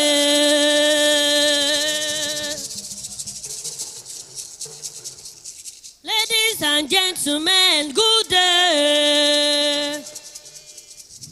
How are you doing? How are you doing? I hope you are doing fine. If you are doing fine, say,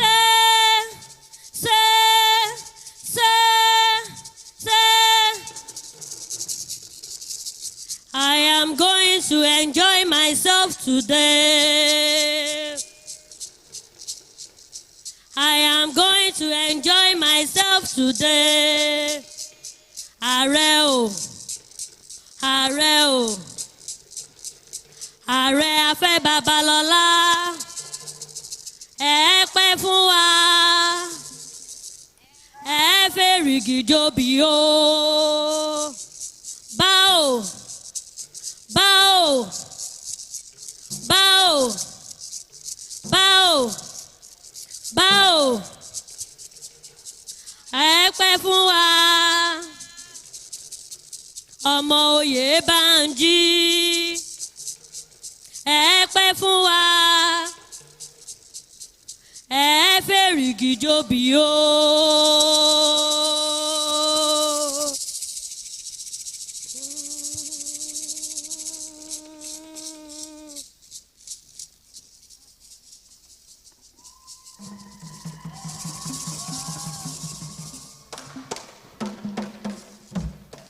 Ẹgbẹ́ àwáyọ̀ wọ́n ṣe bóṣù ló yọ. Ẹgbẹ́ àwáyọ̀ wọ́n ṣe bóṣù ló yọ. Ẹgbẹ́ àwáyọ̀ wọ́n ṣe bórùn ló yọ. Ẹgbẹ́ àwáyọ̀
efi samu musa.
Thank you.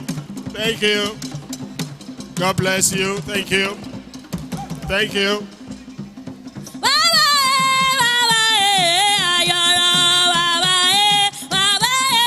Thank you. Thank you.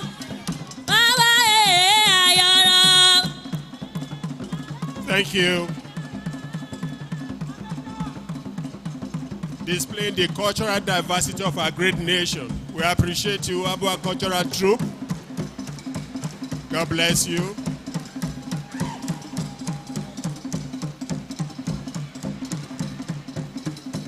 Thank you, thank you, and thank you. Nigeria. Thank you, thank you. God bless you. Nigeria.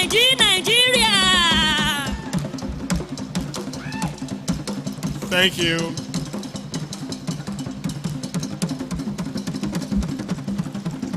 Thank you. Let's celebrate them, distinguished ladies and gentlemen. They have done excellently well. Fantastic Nigerians. Display the cultural diversity of our great country. Dear, dear.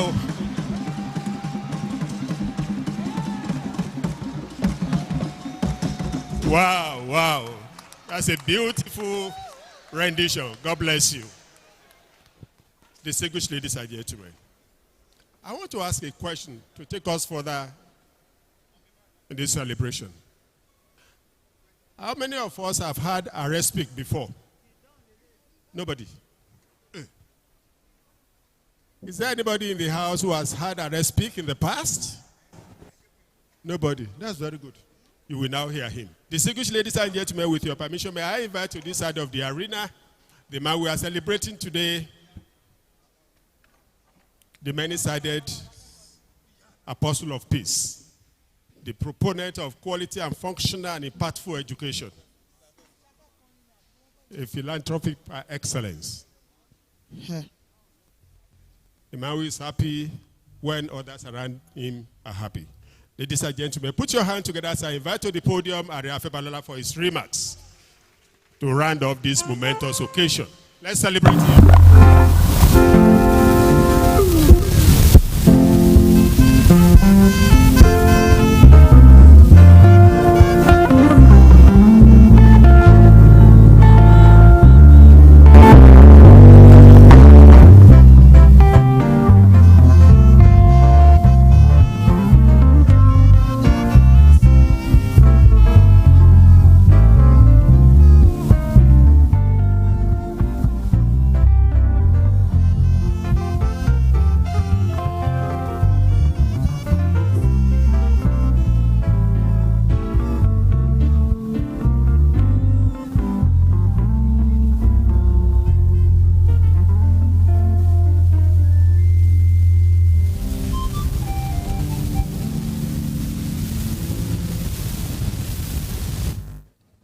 Good afternoon, everybody. I say it once more. Good afternoon, everybody. Please take your seats.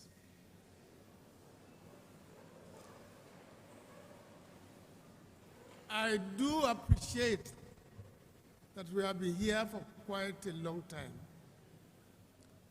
As a matter of fact, I stood up a few minutes ago to go to the toilet. And some of you are ready and willing to eat now. I'm not going to make a long speech. It is enough to say that the lecture of today is one of the best I've ever listened to in my life.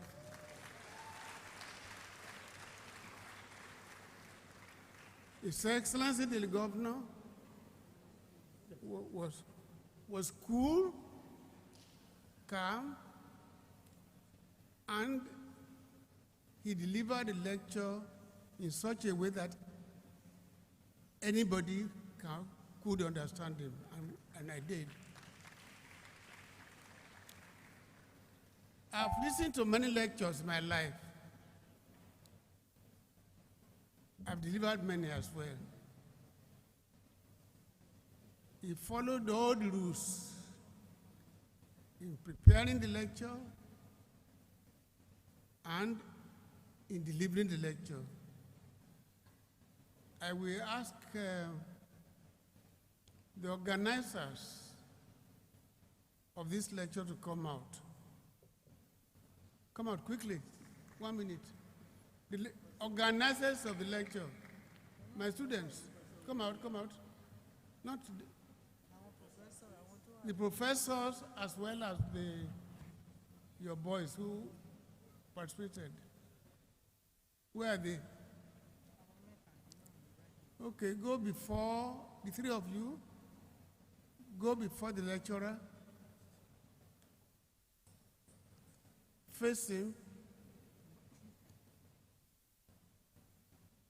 and you will sing my song. I will lead you.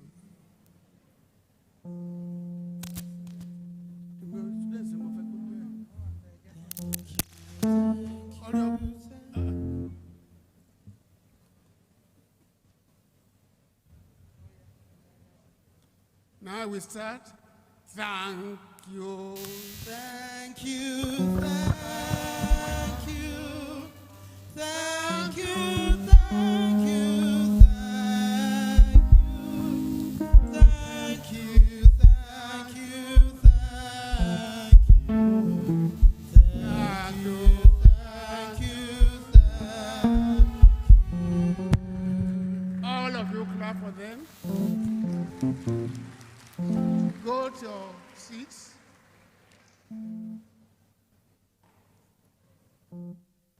This lecture was stimulating. This lecture was deep. This lecture captured everything I expected and which you expected. This lecture makes you to come out and ask questions about the future.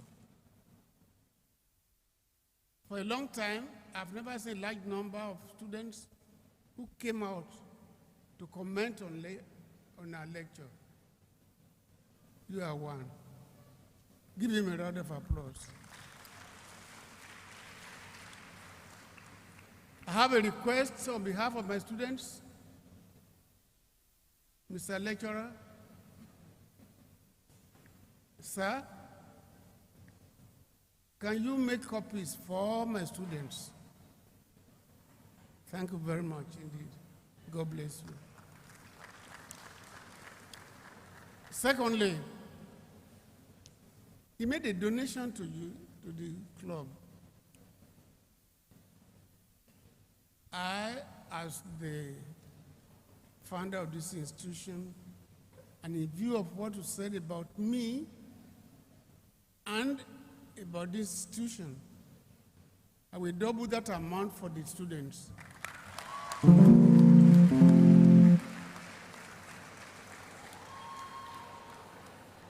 This will enable you to invite people like our governor for the next lecture.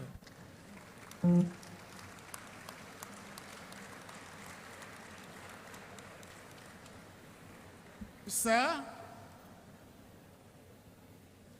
I thank these students for bringing you here. I've never met you delivering a lecture anywhere. You are a good teacher. So simple, so easy for anybody to understand. I do hope when you finish your assignment with government, you would consider Abroad as a place to teach. You'll be a good teacher, no doubt about it. You have warmed my heart. Give me a round of applause.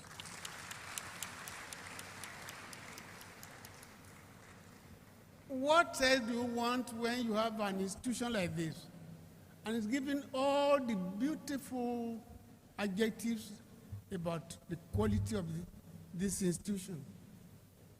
Give him a round of applause.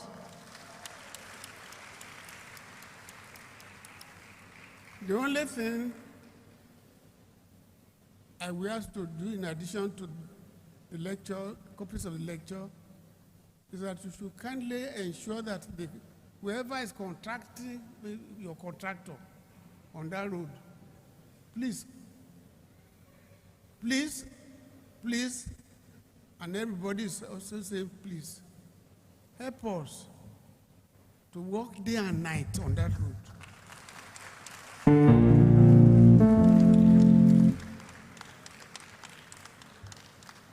We know what we suffer, particularly my teachers who live outside on that road.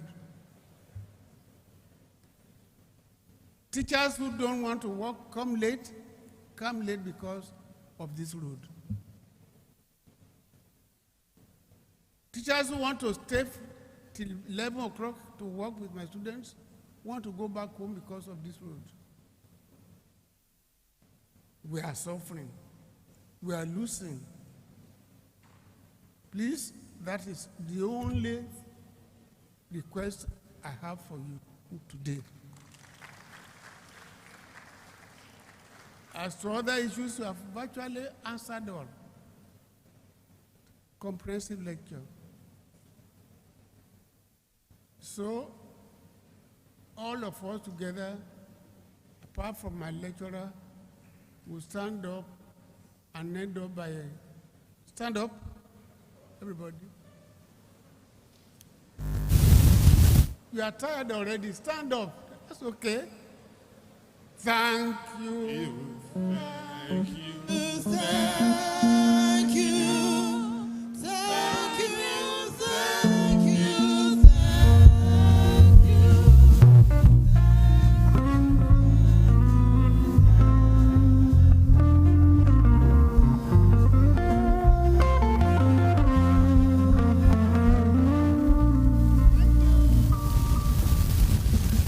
Distinguished ladies and gentlemen. Just a moment, sir. Distinguished ladies and gentlemen. AARE has one inherent characteristic. Please sit down. Nobody comes to his fore and goes back the same. In all cases, such a person goes back loaded. Registrar. Madam Registrar.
The governor, please come out.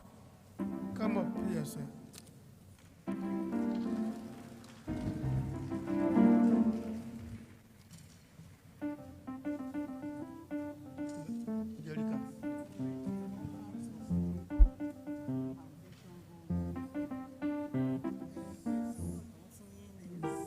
Mama,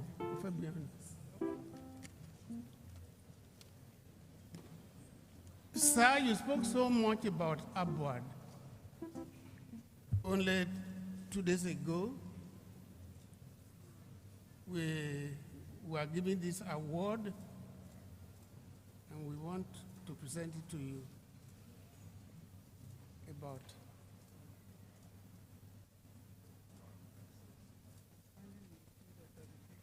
so in the field of education. You can come here, sir. Wow. Well, I'm shocked. I actually don't know what to say other than to express my sincere gratitude to Daddy and Mommy and the management of this institution for this great award that is being presented to me today. And I can assure you, Daddy, I'm going to put this in a very conspicuous place in my office. And I will treasure it for the rest of my life. Thank you so much, sir. Wait. Here. One more.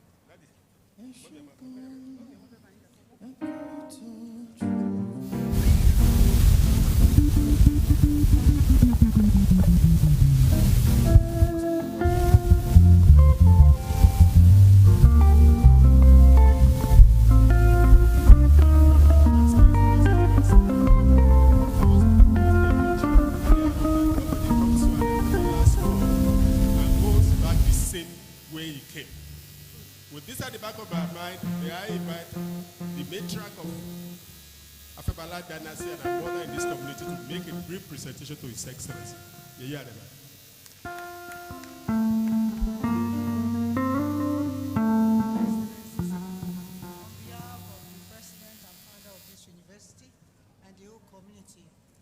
Thank you for coming here to give this great lecture. We pray that the Lord God Almighty will continue to be with you, guide you, and put you through. In Jesus' name.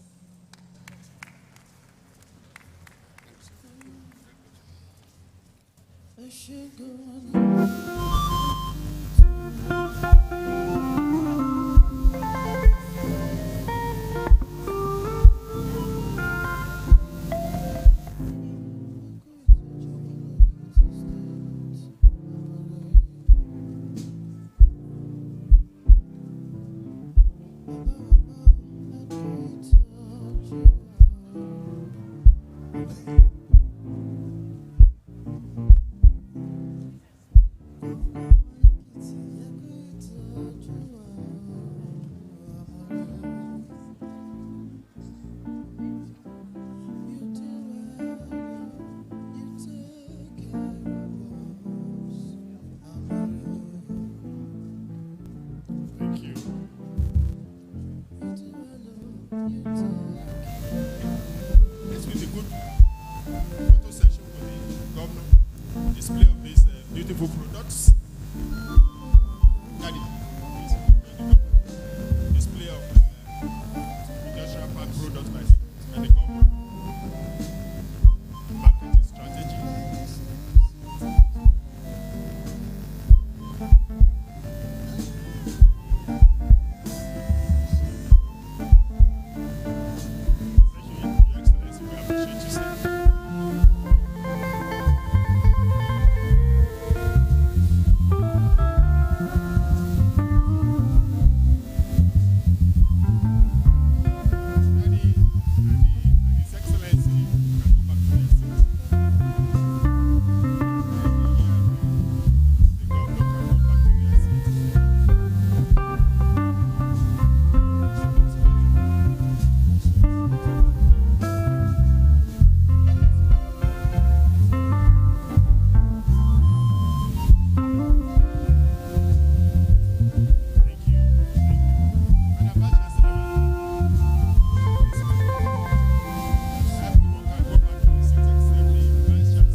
Of the arena, the Honorable Speaker of the Ekiti State House of Assembly, Right Honorable Ado-Ekiti Aribasoye.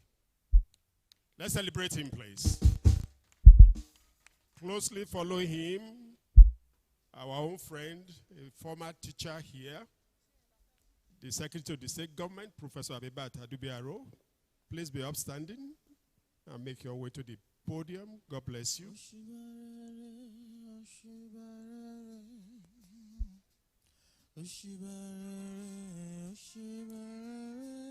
Closely following, may I invite the Chief of Staff himself, Mr. Nia Adebayo.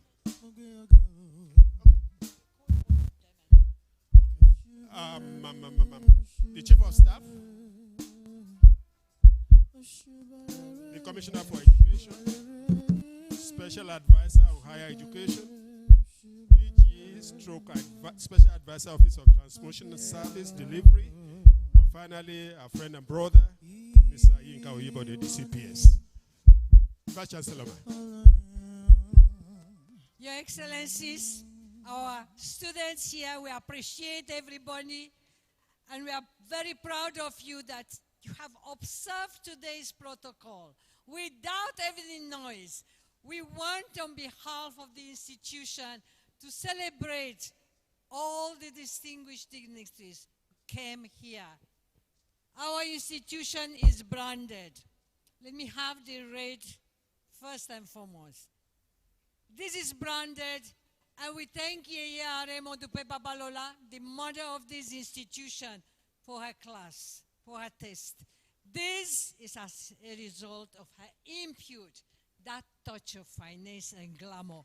We thank you, AARE, and on behalf of Afe Babalola and the legacy of Afe Babalola, I am highly honored to give to the dignitaries here present our branded gifts.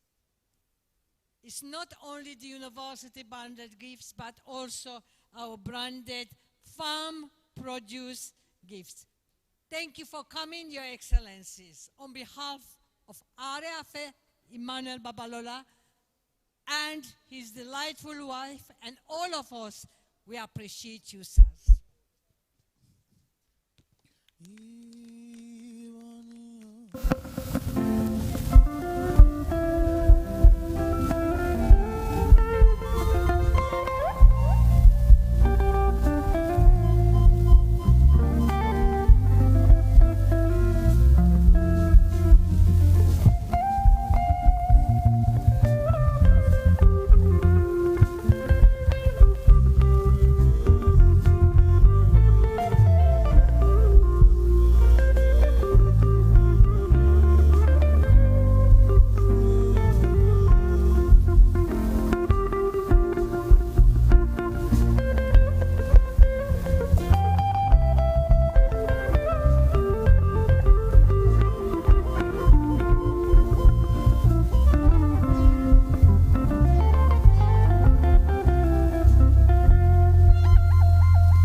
Rounding off, distinguished ladies and gentlemen, may I, with your permission, invite to this side of the arena our registrar, Lady Chrissy Oluborode, for the vote of thanks.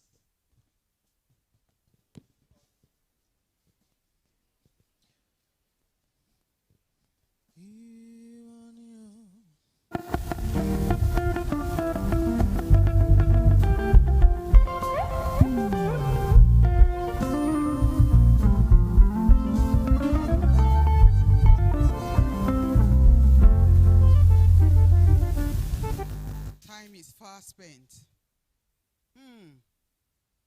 There are lectures and there are lectures. Today's lecture is the lecture. Please give yourselves a round of applause for being here. You must all agree with me that this is a truly captivating, stimulating, and deep lecture, like my founder said. Kabesi, our father and founder, the Chancellor of Afe Babalola University, and a fellow of King's College London, amongst others. We thank you for your relentless service to humanity. Thank you very much. An icon, a true icon, a legend. In fact, there's no denying the fact that you are the one and uncommon man. AARE, our beautiful and amiable mother, the great daughter of Zion, who is steadfast and consistent, and like I always say, the silent voice behind the throne. We thank you, ma. It is with immense gratitude and honor that I stand before you on behalf of the Board of Trustees, the Council, ably led by our Pro-Chancellor, Ambassador Professor Tunde Adeniran, the Senate, chaired by our Vice-Chancellor, Professor Smaranda Olarinde, the management of this great institution, unarguably the best in Nigeria, the staff, students, and the entire community of Afe Babalola University, Ado-Ekiti, to deliver this vote of thanks as we draw the curtain on the monumental 2026 edition of the Afe Babalola Distinguished Personality Lecture with the theme, Building Legacies, the Role of Governance in Ensuring Continuity and Seamless Succession. First and foremost, we give all thanks and glory to the Almighty God for His divine grace, which has allowed us to witness and partake in the success of today's intellectually enriching and unforgettable event.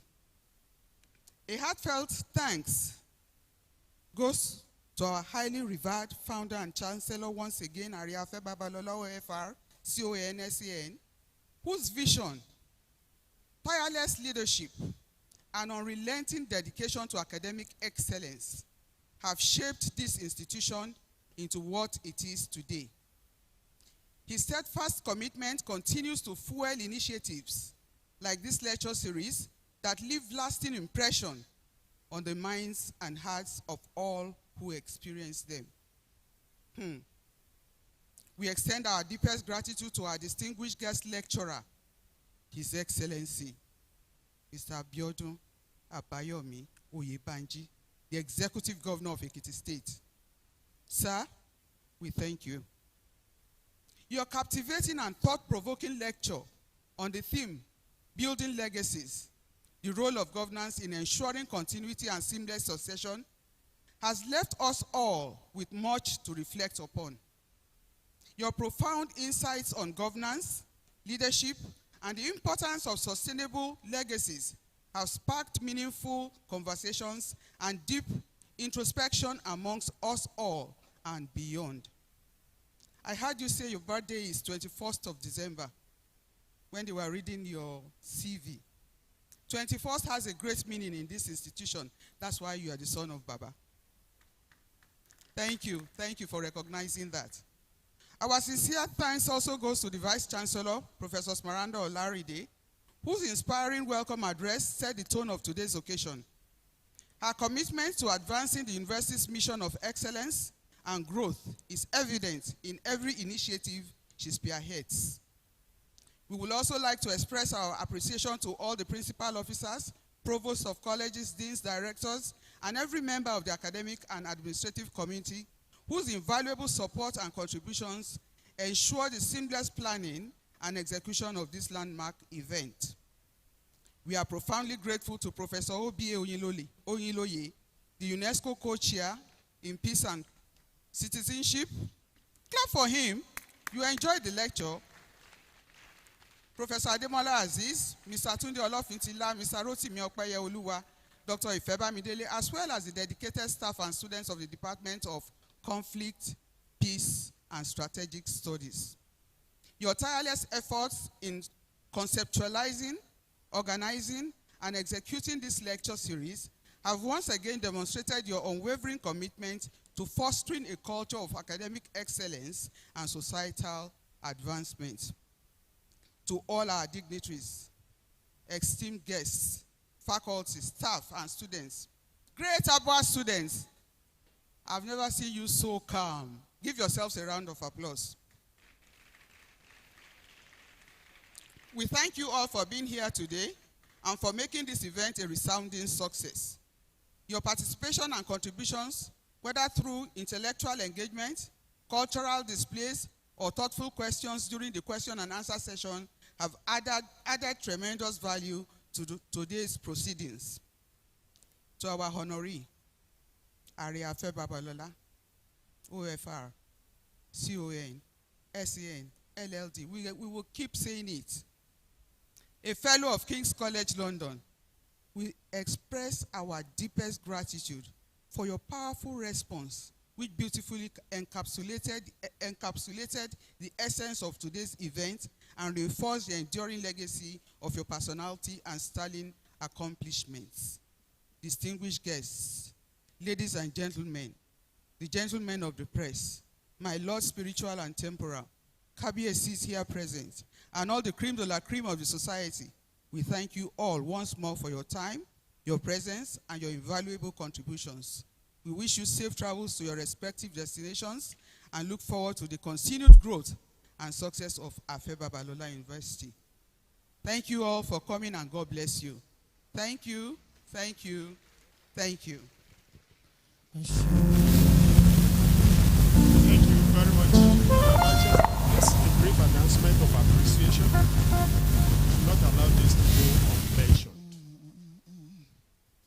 In his usual way of doing his own things, quietly, surreptitiously, but in appreciation of good works, His Excellency, did he donate or give? Gave some amount of money to the performing art group of the university. Let's celebrate His Excellency. Thank you very much, Your Excellency. We thank you very much.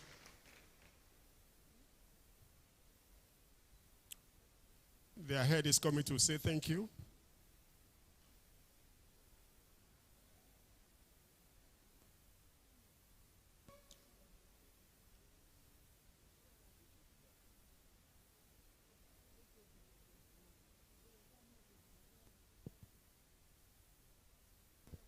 Your Excellency, there was a song that was sung for Afe Babalola a short while ago.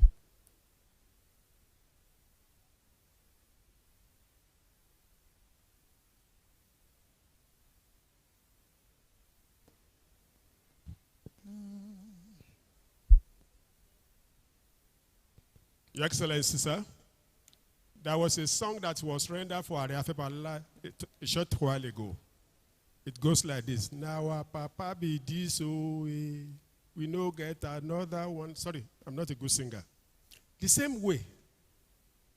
Now our governor be this. Your student want to have a brief photo session with you. Can we have those 5 students who want to have a brief photo session with His Excellency? Make it snappy, snappy, snappy, please. I want to start. Your friend, your brother, that kind of stuff is made up. The man of the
respectfully invite the founder and AARE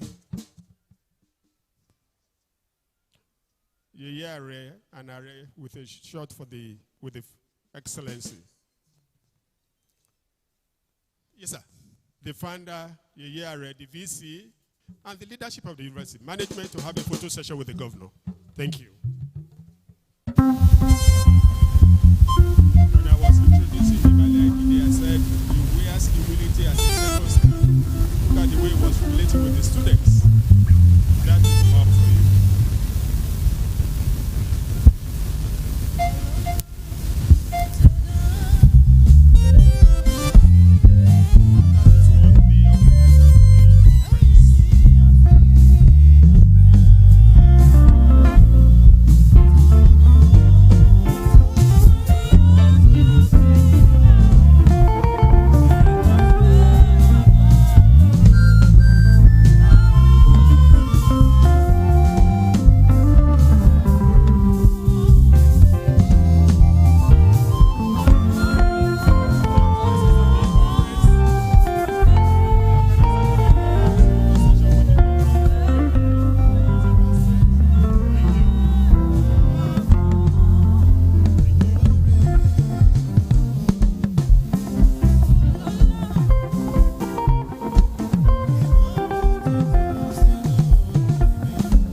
Edition of the Distinguished Afe Babalola Distinguished Lecture Series.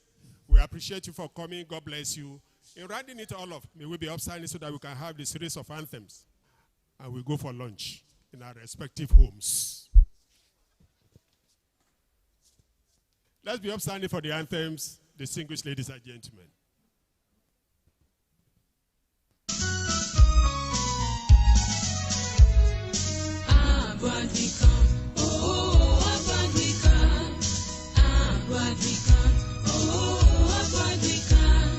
Founded by Afe Babalola, a believer in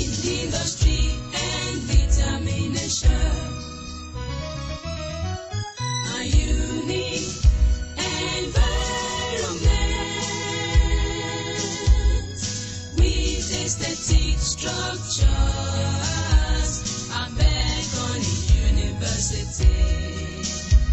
Delivery unequal.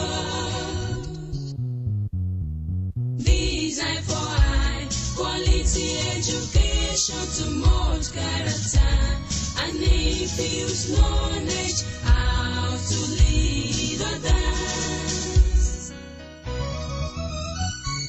Proud of our brand, they launch a path to excellence with determination and faith in our broad philosophy of industry, service and character. Our future for greatness and excellence is assured. And excellence is assured. And excellence is assured.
Thank you, distinguished ladies and gentlemen. Hello. We look forward to seeing you this time next year. God bless you. Please, as usual, let's yield way to our leaders to exit the hall and then we